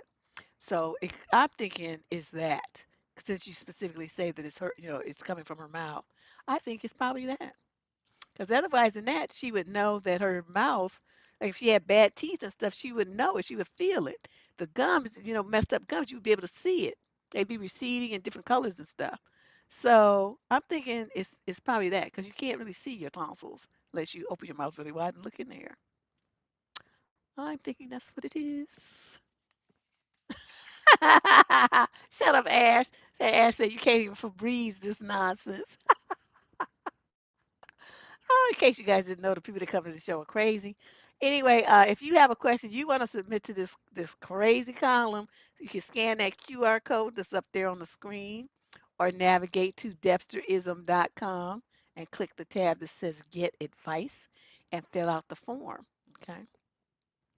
And let me see if I have this thing here. Yes, this is coming up. It's coming up next week.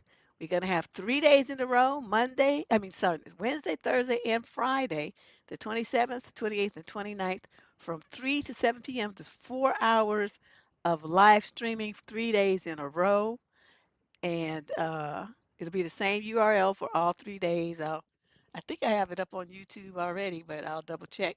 But I will be adding an agenda to show you who's going to be coming to speak. Got a couple of guest interviews, and then we'll be just talking the rest of the time. So mark your calendar. That's the 27th through the 29th from 3 to 7 p.m. Pacific time. And I don't know what time is that, 6 to 10 if you're on the East Coast. All right.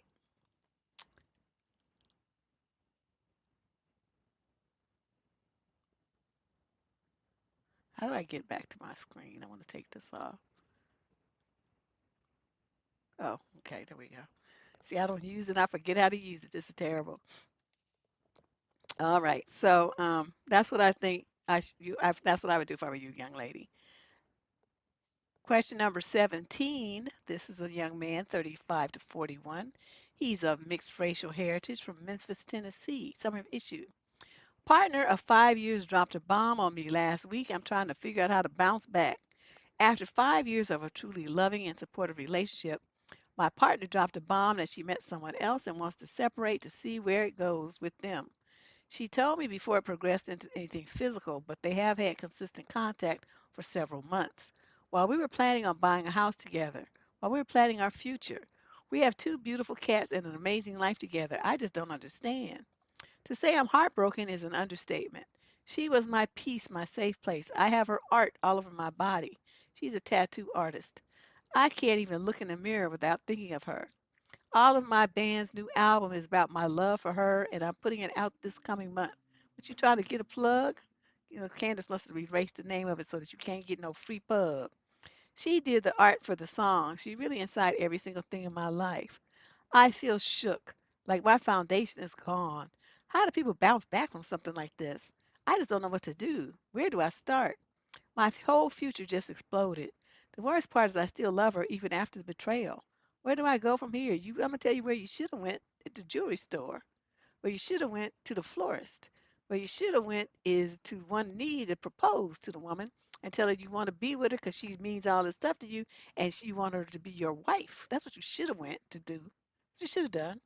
You've been fucking around with for 5 years and you think somebody gonna keep waiting on your ass while she's getting older and older and you still ain't married. You men kill me with this shit.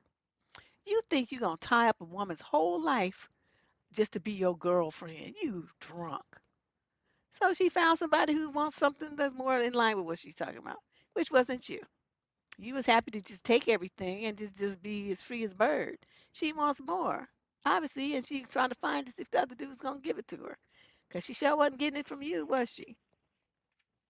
You all kill me with this. Just ridiculous. You know, 5 years.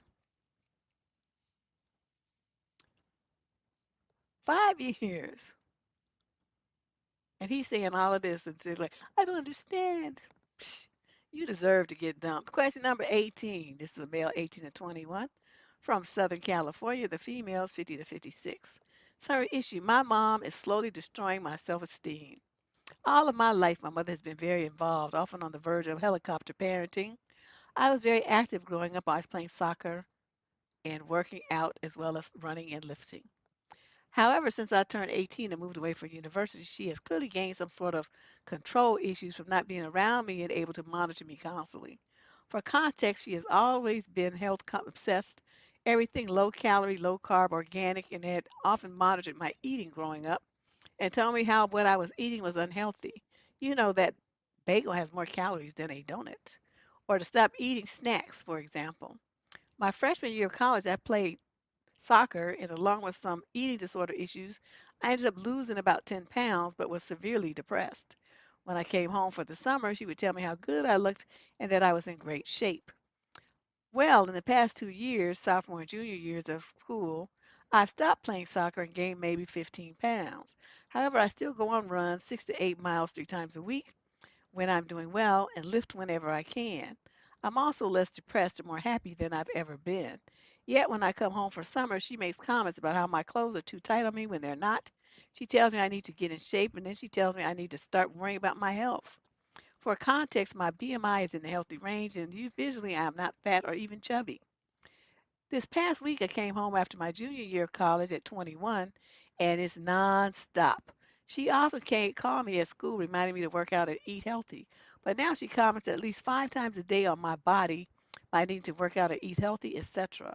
Yesterday, I told her how much it bothers me, and she started crying and promised she'd stop for the summer, only to see me shirtless later in the day and tell me I need to get back in shape again. Every time I confront her, she cries and asks if I hate her and blames it on her OCD, perimenopause, or caring too much about me. Yeah, here we go with the manipulative bullshit. It's all for you. It's always some other excuse other than they mouth out of control. However, it's resulted in me hating being at home, not wanting to take my shirt off around her, and being hyper conscious of what I eat and what I wear. I've dealt with this for so long with her, and I've told her to go to therapy for it, but nothing has changed. Also, financially, don't have the means to live anywhere else, so I feel that I'm stuck at home with this behavior and dreading summer. I've been here 2 days and already have had upwards of 10 comments on working out, seconds after she sees or feels my body, although she claims the comments are unrelated. I'm not sure what to do, and I'm looking for some advice. And she's been like this for so long, and I don't see a way to change her. Can you help me? You need to look at some programs that they have for young men like you that will you go there for the summer. It's like sometimes like here, okay, here in California they have like the volunteer corps. You go and you help plant trees or some shit. I mean, you work with the forest animals. You learn forestry. You help the forest staff. Clean up old logs and all this kind of stuff. And they pay you, some little thing, and you stay there. They feed you. You stay there. They house you, and you work during the summer And it's just so you get out in the sun, you're being physical, you make connections with other students that, if you guys do, you will, you go out, you get out of that program, you have some connections when you graduate, you have some people that you can reach out to, y'all can network and all kind of good things can come of it. Look into something like that. You look into stuff that's going to take you to another state, another city, up in the countryside, anything that you can do. And you can start at school and tell them that's what you need to do. That you cannot go home during the holidays and you cannot go home during the summer. If you have friends at school, a lot of times what we would go to each other's houses during the holidays and stuff. You know, friends that have hey, family had money and they had like ski cabins and cabins in the woods and all this kind of shit here. So two or three of us would go to their houses and that's what we would be for the holiday. We're not trying to go home. Are you kidding me right now? Why look at them when they could go over here and do some rich people shit. So it's like, you have to think outside the box because right now what you got to do is save yourself. Your mother, and you don't sound like you had a personality to fire back at her, but that's what she needs. Like when she started talking about, you know, what you need to get in shape and say, well, what you gonna do about all them wrinkles you got? You need to do something about that. Try some Botox or something. You have to hit her where it's going to hurt her, which is her age, her body, her changing body, something like that. You have to be as rude and as heartless as she is being to you. Can most kids do that? No. But when you got somebody who's attacking you like this all the time, 5 or 10 times a day, you have to take them kid gloves off and go for the gusto. She's not your mother anymore. I don't know. She's just some harpy. Some just being a bitch for no reason. So you would have to do something like that. It's like, she want to stop talking about me like that. You just jealous because you got fat rolls and stretch marks and I don't. Stuff like that. You say things like that to her, she'll shut her ass up. And she was like, well, you're the rudest child. It's like, well, you're the rudest mama. I never seen a mother that want to attack her kid like as much as you do. You do that shit like it's fucking entertainment. So you think it's such a fun thing to do. I'm gonna start doing it to you. So just be ready. The next time you say some shit to me about anything about the way I look or what I eat, be prepared because I'm gonna fire back and you gonna get the same treatment. And it's just gonna be World War III up in this bitch because I'm not taking this shit from you anymore. And then you proceed to level her. But see, I'm just thinking that you probably can't do that. So I'm giving you the way out, which is, contact your school and tell them you need to get the fuck up out of there.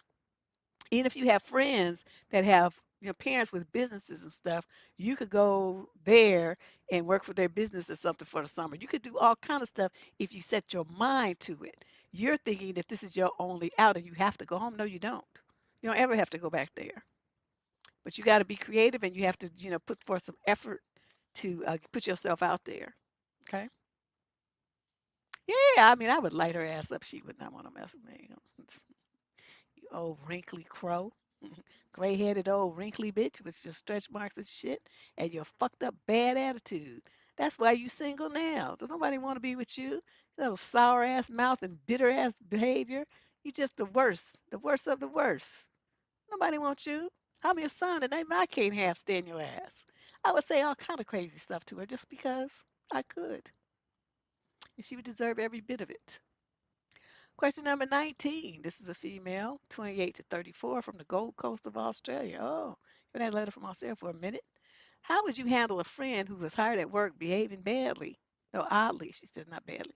A few months ago, we hired someone that we knew quite well, personally, in a well paid senior role, and her behavior has been really, really weird.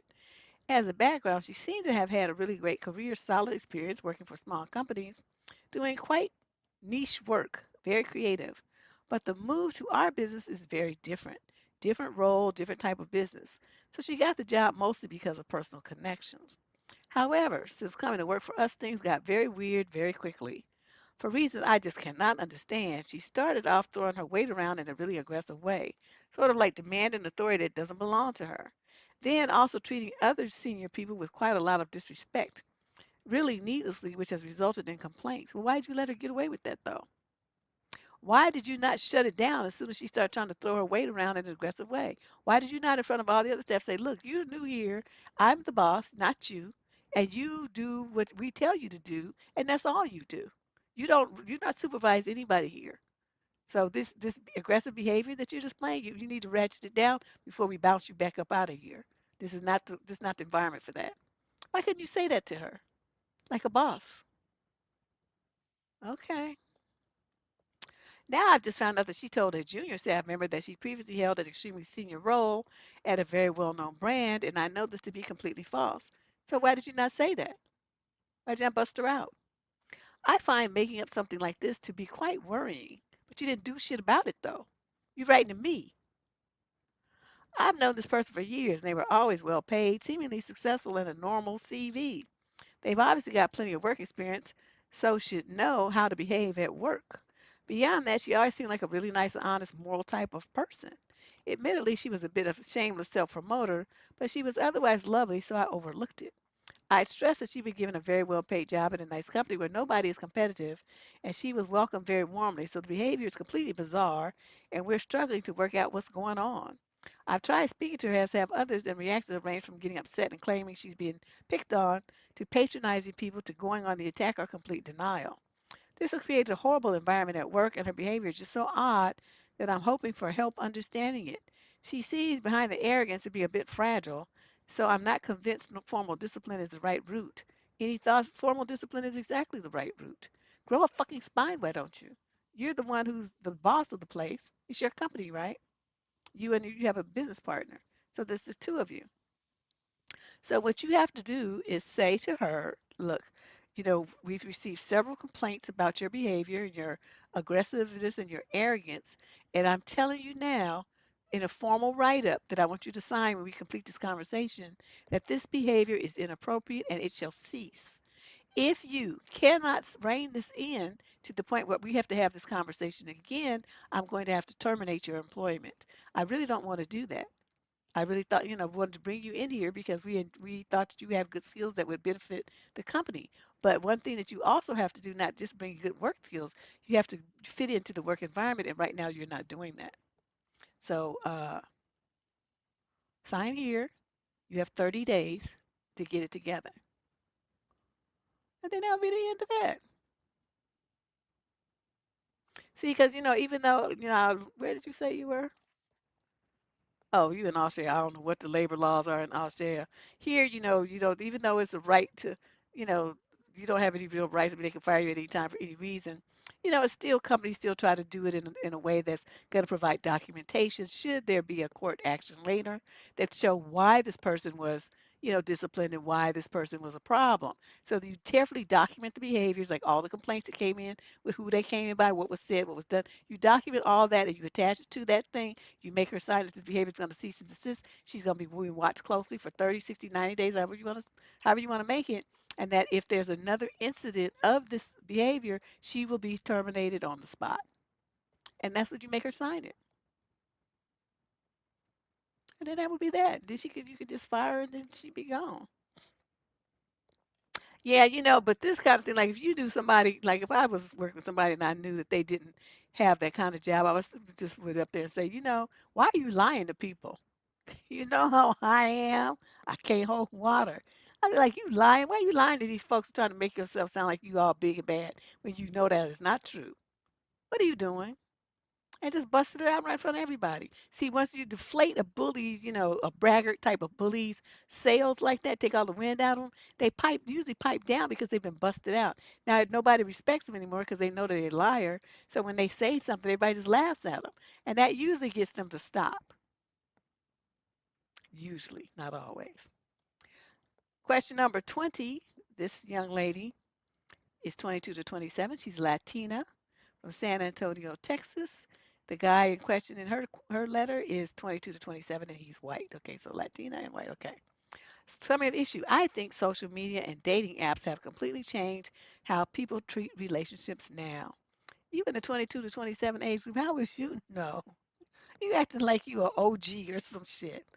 I met a guy a few months ago, and at first it honestly felt perfect. He was texting me good morning every day, sending me random memes and reels constantly, double texting sometimes. Okay. The love bomb, talking about places we should go together, even saying stuff like, I've never connected with someone this easily before. She's so young and brand new. And because of how consistent he was, I naturally got attached a little. Then, after like a month, something slowly changed. Nothing dramatic happened. There was no argument, no real issues. He just slowly became different. The replies got colder. He stopped asking questions. He started taking hours to answer while still watching all my stories instantly. He still flirted sometimes, though, which confused me even more. And what messed with my head the most is that if I pulled away, suddenly he'd come back again acting interested. Then, once I relaxed, he'd get distant again. Eventually, I asked him directly if he actually wanted a relationship, and he said, quote, I like you a lot. I'm just not sure I'm ready for something serious right now. And honestly, I feel like this is becoming so common now. I am 24, if that helps your answer. Yeah, like I said, you ain't been around long enough to be making these kind of judgments, girlfriend. But I'm going to tell you, a 24-year-old girl, young lady, should be dating guys who are older, like 28, 29. Why do I say that? Because your emotional maturity level is much more advanced than a guy your age. And you're gonna find that guys at your age just want to be hoes. They just want to fuck around. That's all they want to do. Play video games, eat, drink, and fuck around. That is like 99% of them's life goal at that age group. So, you young ladies are looking forward to something. You're trying to plan your life. You're trying to stake down roots. You're trying to build a relationship. You're trying to think about shopping for a husband and the family that you're going to create and all this kind of stuff. They're not there yet. For somebody like that, you need somebody, closer to 30. Sometimes they ain't even ready mentally. But the odds are better because he's older, has more opportunity to mature. So I would say that would be your first step. Don't date anybody that's, let's say, 6 years or so older than you. Then um, don't succumb to the love bombing. You got a guy, he coming in the gate, he paying all the attention to you and stuff. Don't you think that's a little suspect? I mean, did it never cross your mind that that's not normal? That's not how people do when they trying to be cautious and real. You girls that think that this is how a relationship's supposed to start off are just living a folly dream. Men who are serious don't do that. You might hear from them, but it's gonna be like conversation. They're gonna be trying to get to know you. They're gonna be sending you stupid shit like reels and memes. They're gonna call you and say, "Hey, gorgeous, how you doing? What's going on?" They're gonna have a conversation about stuff, issues, your life, what's going on with your parents. I mean, they're gonna tell you about their life. There's gonna be a different level of interaction than sending reels and memes and saying, texting you good morning. It's just texting, period. When a guy wants to try to maintain a relationship by text, he's not serious. He can't be serious. That's just bullshit. But you young girls, for some reason, you put a lot of stock in that. A man who only texts you, he don't never use his phone to actually call you and have a conversation. He on some bullshit. Block him. He ain't about nothing. He's not trying to be serious about anything. Okay? And all the stuff, you say you got attached, you should not supposed to let yourself get attached. I'm gonna say this one more time. Women control the pace of the relationship. You guys, the mistake that you make is you give that power over to the men. You control it. How much he calls you, when you sleep with him, how often you sleep with him, when you see him. You control all of those things. And if you can't, if a guy is moving too fast for you and you feel yourself losing control, slow that shit down. There's nothing wrong with that. You don't have to see him every time he wants to see you. Be busy, which you should be. It shouldn't be like a game. You should have some stuff to do. That's, some things for your own life. Some hobbies, some interests, going to the gym, going with your mama to do something, going to, something with your brother or sister, something. I mean, you should have a life that's outside of a relationship. So the man has to get in where he fits in. You're not making room for him all the time. He's trying to find a space to get in your life. That's how it's supposed to be. So that your life is full and you're around people that love you and that care about you besides a boyfriend. Oh my God. You tell me in the spare you, yeah, girl, thank you. Yeah, it does sound like spam. It's just the same shit. I don't know. And that back when they had Sprint, with Sprint you could do that. They had this feature where you could, like, you send a text and it'd be like to a whole bunch of people, but each one of them It doesn't have like, it doesn't show them multiple names. Each one of them would get the text and it would look like it only got sent to them. That was a big game in the 90s when Sprint was popular. Ooh, dude be texting 20 women, good morning, beautiful. Doing these no names. Good morning, gorgeous. So then 20 women get that email and they all text and they all think they're the only one that got it. Then Sprint got bought out by Verizon. That's what had happened to it. Okay, let's move out on to question number 21. Hold on a second. I got to put my watch back on here.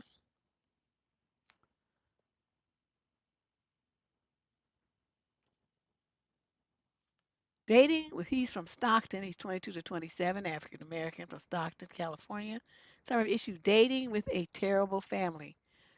We're both 26. My girlfriend is close with her family, and mine is an absolute nightmare. 2 weeks ago, I opened up to her about physical abuse, drug abuse, and how I financially bailed them out. I recently cut them off too.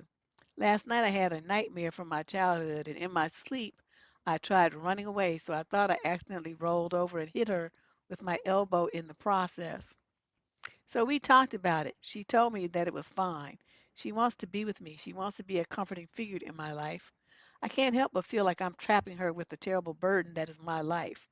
How should I deal with these rough family dynamics, especially as the relationship gets more serious? I've dated in the past, but I've never really integrated someone into my family life before. Well, they don't sound like they're worth being integrated into. And what I suggest, I know like in the black community, and you see, I am in this community myself. So ain't nobody saying, well, that's you tripping, that's racist. Black folks don't tend to believe in therapy. That's just a cultural thing. Folks would run to church. They would pick up a Bible. They would try to pray the shit away. Whatever their problems is, they put it up to God. God don't give you nothing more than you can handle. I have all these little raggedy ass platitudes about it. But the real thing is, you're all this batshit crazy. You need to take your ass and jump on somebody's couch. That's what you need to do, and that's what you need to do because this kind of family dynamic, where it haunts you even in your dreams, dude, this is serious. Now, what you don't want to do is get married and have those things still hanging over your head, unresolved issues, and then you bring that shit into your kids' lives or you bring your kids around them people.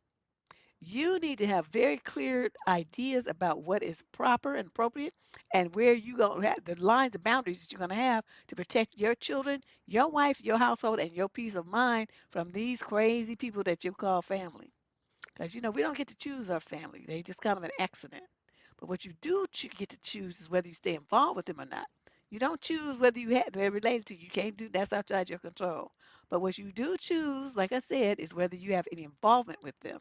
And in this case, it's unhealthy for you to do that, and it would be a nightmare for you if you took your kids around them. So you get this fixed now, or you have somebody who's in your corner and is going to help you work through these issues. You have someone to talk to about them. Somebody who's going to be patient with you while you better yourself. Find you a therapist. Try to find you a black man. You in Stockton, you should be able to find one close by somewhere, and you take care of that. You start going once a week, or even go to group. It's cheaper, but you'll be in a group with other men who's got some issues like you do too. Question number 22. This young lady's 28 to 34 from Lowell, Massachusetts. Same issue. What's going on here? Should I walk away? I've been in a new relationship. We've been together for a few months, so it's early days, but everything had been perfect. We got on so incredibly well. Wait, she's using past tense words. Not we get on, we got on. That's past tense. It was natural, easy, and relaxed. He asked to meet my family, which he did. Plans had been made for me to meet his soon, but a couple of weeks ago he said he wasn't feeling well. He seemed genuinely poorly, and something just felt off, like he was being a bit cold with me. He said he needed to stay away because he was ill, which was understandable. There's also the fact that he had a lot going on recently. He started saying that he was really stressed and needed space. The messaging slowed right down. I asked him if he was still serious about us, and he said a simple yes, but didn't really say much to reassure me. I kept being supportive, but backed off a bit. That was a few weeks ago now. Recently, I made it clear to him that if he didn't feel the same way about me anymore, I'd rather we part ways because I don't want to get hurt or string things out and just get hurt more later on. And I don't want to just be ghosted and left confused. He said that wasn't what he was saying, but that he didn't know what to say and wasn't handling things well. There's been no reassurance at all that he cares or wants the relationship, but he wouldn't end it either. The last time I heard from him was 5 days ago. I didn't message him for a while, but I did text yesterday morning and asking how he was feeling and still no reply. The thing is, technically, we're still in a relationship. You dumb. I can't move on until there's closure, but I also don't want to waste my time if he's just messing with me about equally he could be genuinely struggling and shutting me out because he doesn't have the capacity to be with me right now. It's amazing the leaps in logic that these girls make to continue to hang on to the fantasy that these boys want to be with them. It's just amazing to me. I didn't think he was the type to be cruel or to have another person on the go, too, but maybe that is the case. Perhaps exploring options with someone else and keeping me as a backup. One of the things we talked about in the beginning was boundaries, and that was a big one for both of us that we were not entertaining other people. He reassured me that he wasn't the type to do that. I'm honestly so confused, and I don't know how to make the right decision. Let me walk you through this. Okay, do you know what it means to be called let her down easy? That is what is happening to you. They talk about all this kind of stuff, but this shit don't ever happen, right? Don't happen, right? And then suddenly they sick, they have some kind of problem, somebody's in their family sick. I mean, they lost their job. There's always some story connected to it, right? Some story connected. The dog died, something. There's always some reason why, and it sounds perfectly sane, logical, why they have to put space between you. That is the let her down easy routine. And they usually will find some excuse that sounds reasonable, that sounds realistic, whether it's true or not. If it were true, it would be, something that you could digest. But, they need to stay away from you, right? Because, I'm grieving, my daddy's sick, my grandpa's sick, they that's up. It's always something. Okay. So what happens then, so here you go and you want to get answers. Instead of seeing that the answer is right there in your face, there's no question that you ever need to ask a man like that. Either he's giving you the relationship that you need and want, or he's not. That's it. It's that fucking simple. You don't need to go to him asking, well, what are we? Is this, do you still want to be with me? Are you, should we break up? Those are stupid things to ask a man. You look at his behavior towards you and you say, is what he's doing and what he's providing or not, is this meeting my needs? If the answer is no, you send him a text, this shit here is over, and then you block him. Or you don't even have to send him a text. You just block him and just go on with your life. Because by the time they start doing you this, where they cold and they've already moved on. Okay, so you really don't even need to say anything. You just block him and just go on with your life. Because he's looking for you to get a fucking clue and understand that it's over. But most of you just don't want to get it. So they have to do to let you down anything with all these lies and excuses because you're just clueless. When a man wants you, he doesn't talk to you like this. He doesn't treat you like this. There's no reason why you would ever have to go to a man who really wanted you and ask what's going on. You don't need to ask him. He's going to tell you. He's going to be in your face so much you get sick of him. You're like, can you go home? Can you go in another room? Can you give me some air so I can breathe? Can you get off of me? Don't touch me, get off me. So, you guys have this thing confused where you think you have to ask me to chase him and get us up. Any right guy you got to do like that, he don't want you. He doesn't want you. Let him go. Stop this. Doesn't even make any sense. And you say technically we're still in a relationship. No, you ain't heard from a nigga in almost a week, and you say you still in a relationship. You drunk. That shit been over. Just go on your phone and block him. He won't even care. Question number 23. This is a female 42 to 49 from Pompano Beach, Florida. Ooh. The male is 22 to 27. Summary of issue. I told my son that he deserved his girlfriend breaking up with him and all hell broke loose. So my son is 22 and he recently got dumped by his girlfriend of almost 3 years and he has been around here acting like the victim ever since. He moved back into my house temporarily after college, so I've had a front row seat to the entire relationship for the past year. For context, his ex, she's 21, was really a lovely little girl. She was polite, hardworking, and honestly bent over backwards for him. She'd drive an hour to see him, help him edit resumes, bring him food during exams, remember birthdays in our family, etc. Meanwhile, my son treated her like she was optional. Wow. He constantly canceled plans with her to play video games with his friends, ignored her texts for hours, and made jokes at her expense in front of people. More than once, I pulled him aside and told him he was going to lose her if he kept acting like she'd never leave. The final straw happened last month during my husband's birthday dinner. She spent the whole afternoon helping me cook. My son showed up late, barely acknowledged her, then spent most of the dinner scrolling on his phone. Why'd you let him be at the dinner table on your husband's birthday with his phone? You and your husband is weak. At one point, she asked him if he could help carry dessert plates to the table, and he literally said, "Why? You're already up." The room went dead silent. She looked embarrassed, finished dinner quietly, and left early. 2 days later, she broke up with him. Now he's devastated. He keeps saying that he, quote, doesn't understand what happened, end quote, and that she, quote, gave up too easily, end quote. Last night, he was ranting about how unfair it was and asking me if women expect perfection now. I immediately thought of you and snapped and said, no. She expected basic respect, and honestly, you deserve to get dumped. Ooh. Okay, Mama Bear. He got really upset and accused me of taking her side over my own son. My husband thinks I should have been gentler because he's already hurting, but I'm tired of watching him avoid accountability while acting blindsided. So I channeled my inner Deb, but now things are tense in the house and my son barely speaks to me. What do I do now? You did the right thing. And really, I'm kind of wishing, well, I mean, you guys, I mean, it's good that you pulled him aside and you told him that he's going to lose it, but that was not the approach to take. What you were supposed to do with your husband, as the man supposed to be the man of the house, is supposed to step up and say, look, that's not how I taught you to treat women. What are you doing? This is some disrespectful bullshit, you little punk. This is not how you do women. If this is the kind of way you're going to do this little girl, then you need to get the fuck out of my house. Because I'm not going to feed and clothe somebody and put a roof over your head and you think that it's okay to treat other people like this.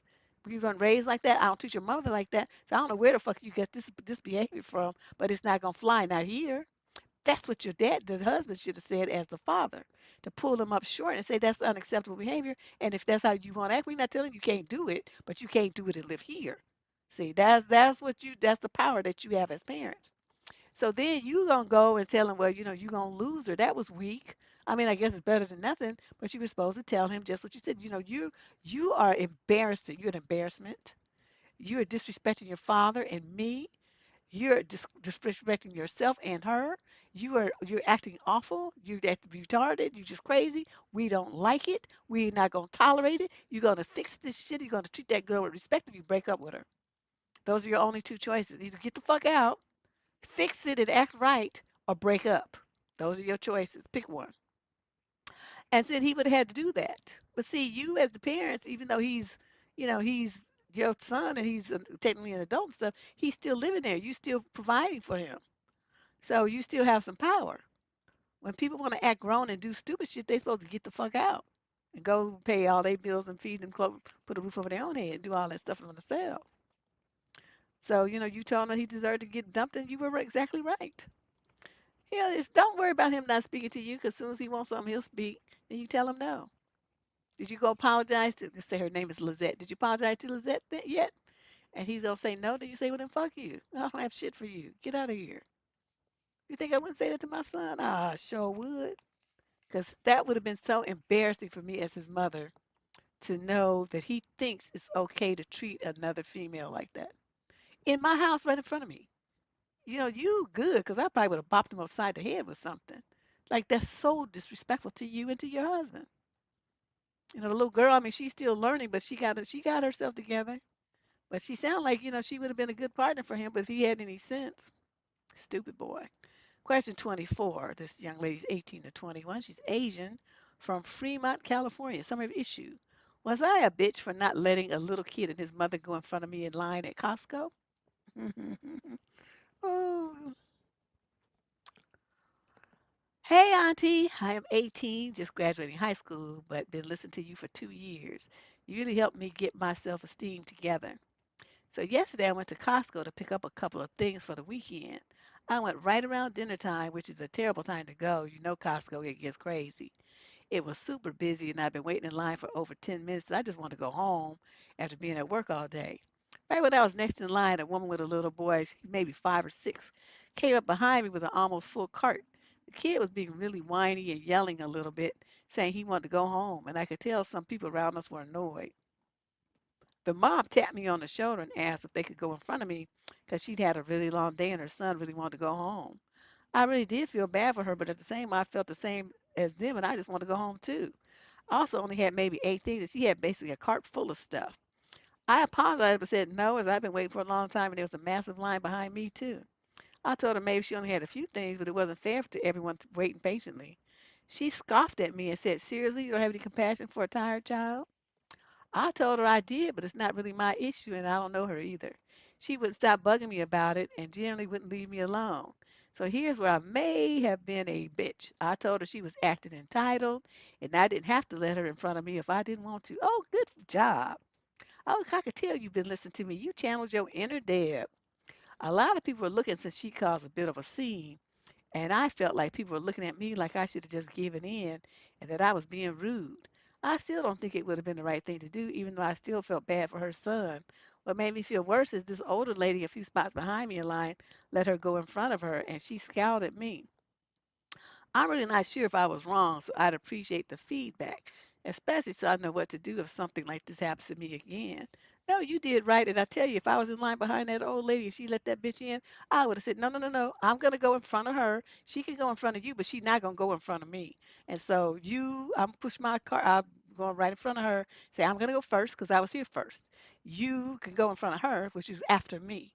That's how I do people that do that kind of shit. I know you're not gonna make me wait longer because you decided to be a sucker behind somebody making up some excuse. They don't work like that. You want to be at the end of the line and let the person go in front of you, you do that.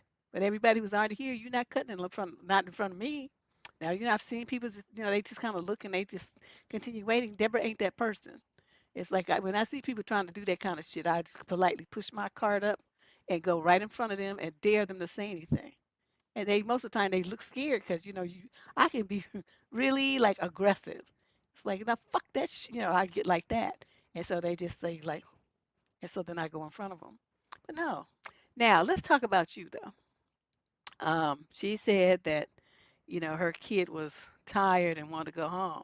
Well, you told her right. You want to go home too, and your tired, kid's tired is no different than yours. Okay, so that was excellent. Um, you didn't have to apologize. All you had to do is you don't have to say I'm sorry. Well, I mean that people do that. You just look at her and say, "No, I'm not doing that. That's me. Not doing that." You're gonna wait in line just like everybody else, is what I would have added to it. And then she would say, "You don't have any compassion for a tired child?" Fuck no, I sure don't.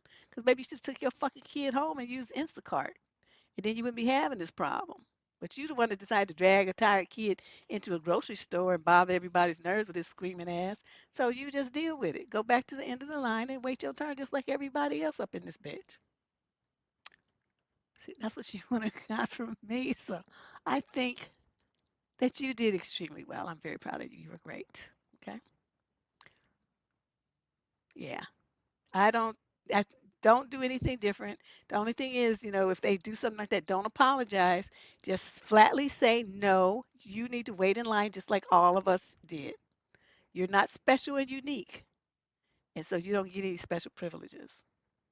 Neither does your kid. And that's all you have to say. Okay, you don't need to make any excuses. You don't have to talk about the tiredness and feeling compassion and all that kind of shit. Because then, that's when people want to ask you them kind of questions. Then it becomes a thing like, you think I have to compassion for your kid? I don't give a shit about your kid or you.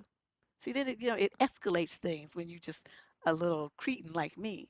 It escalates. If I told you no, that's where the conversation should stop. Anything that you add after that, if I have to come back, I'm gonna up the ante, and then we're gonna start getting into cussing.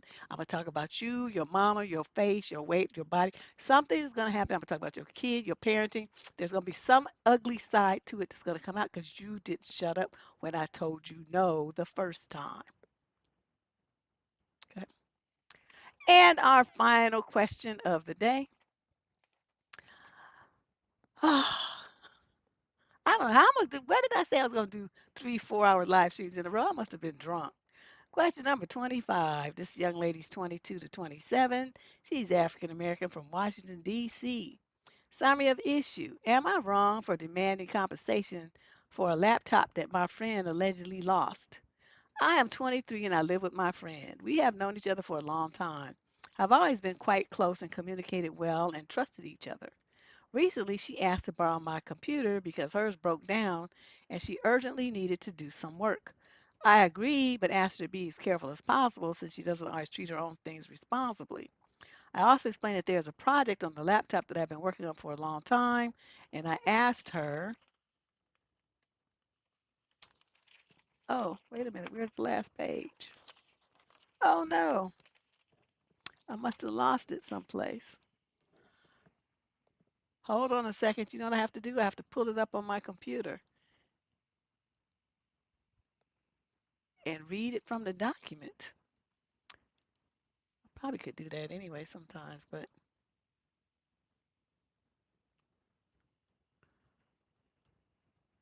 okay, let me see. This is so page down.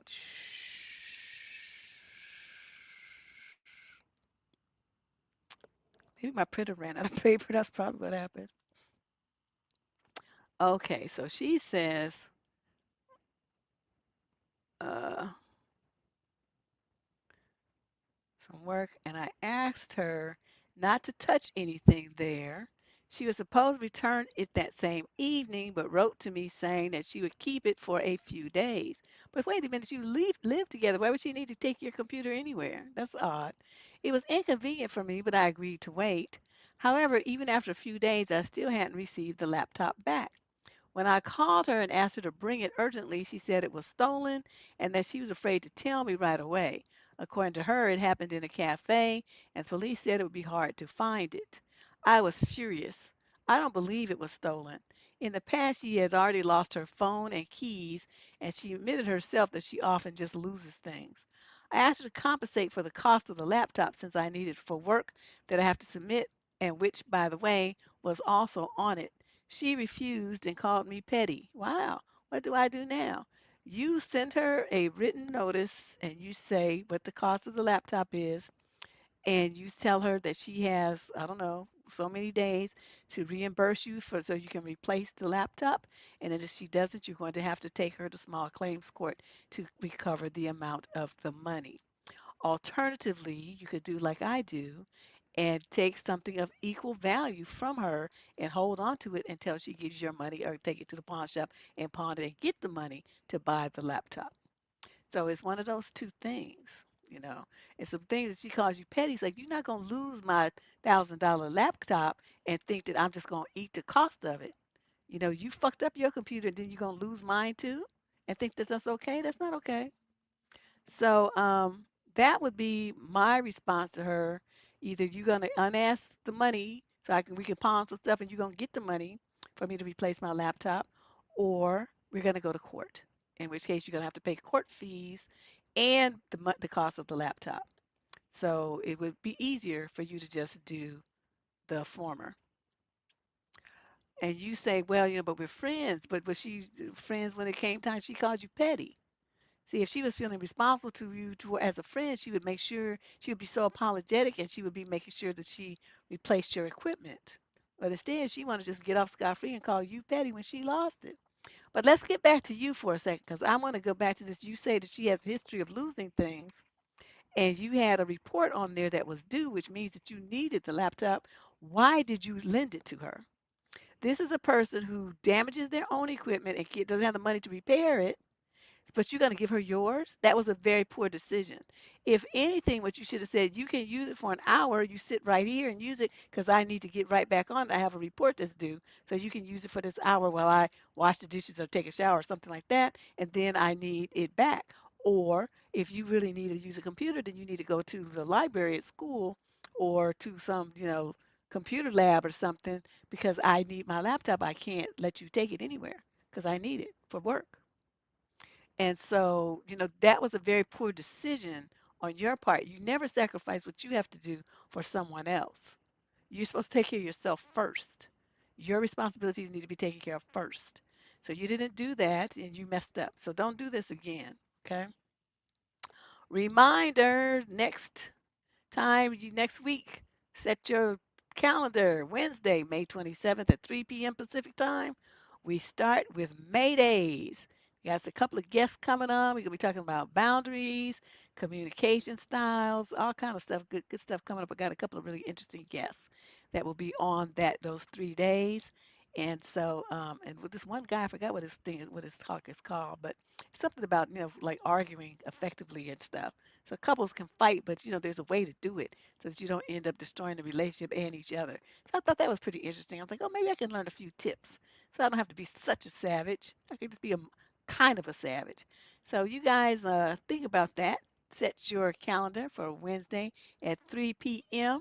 Pacific time. That's 6 if you're on the East Coast, and come on through. Right? And that's it. That's all. It's a holiday weekend on Monday, so have fun.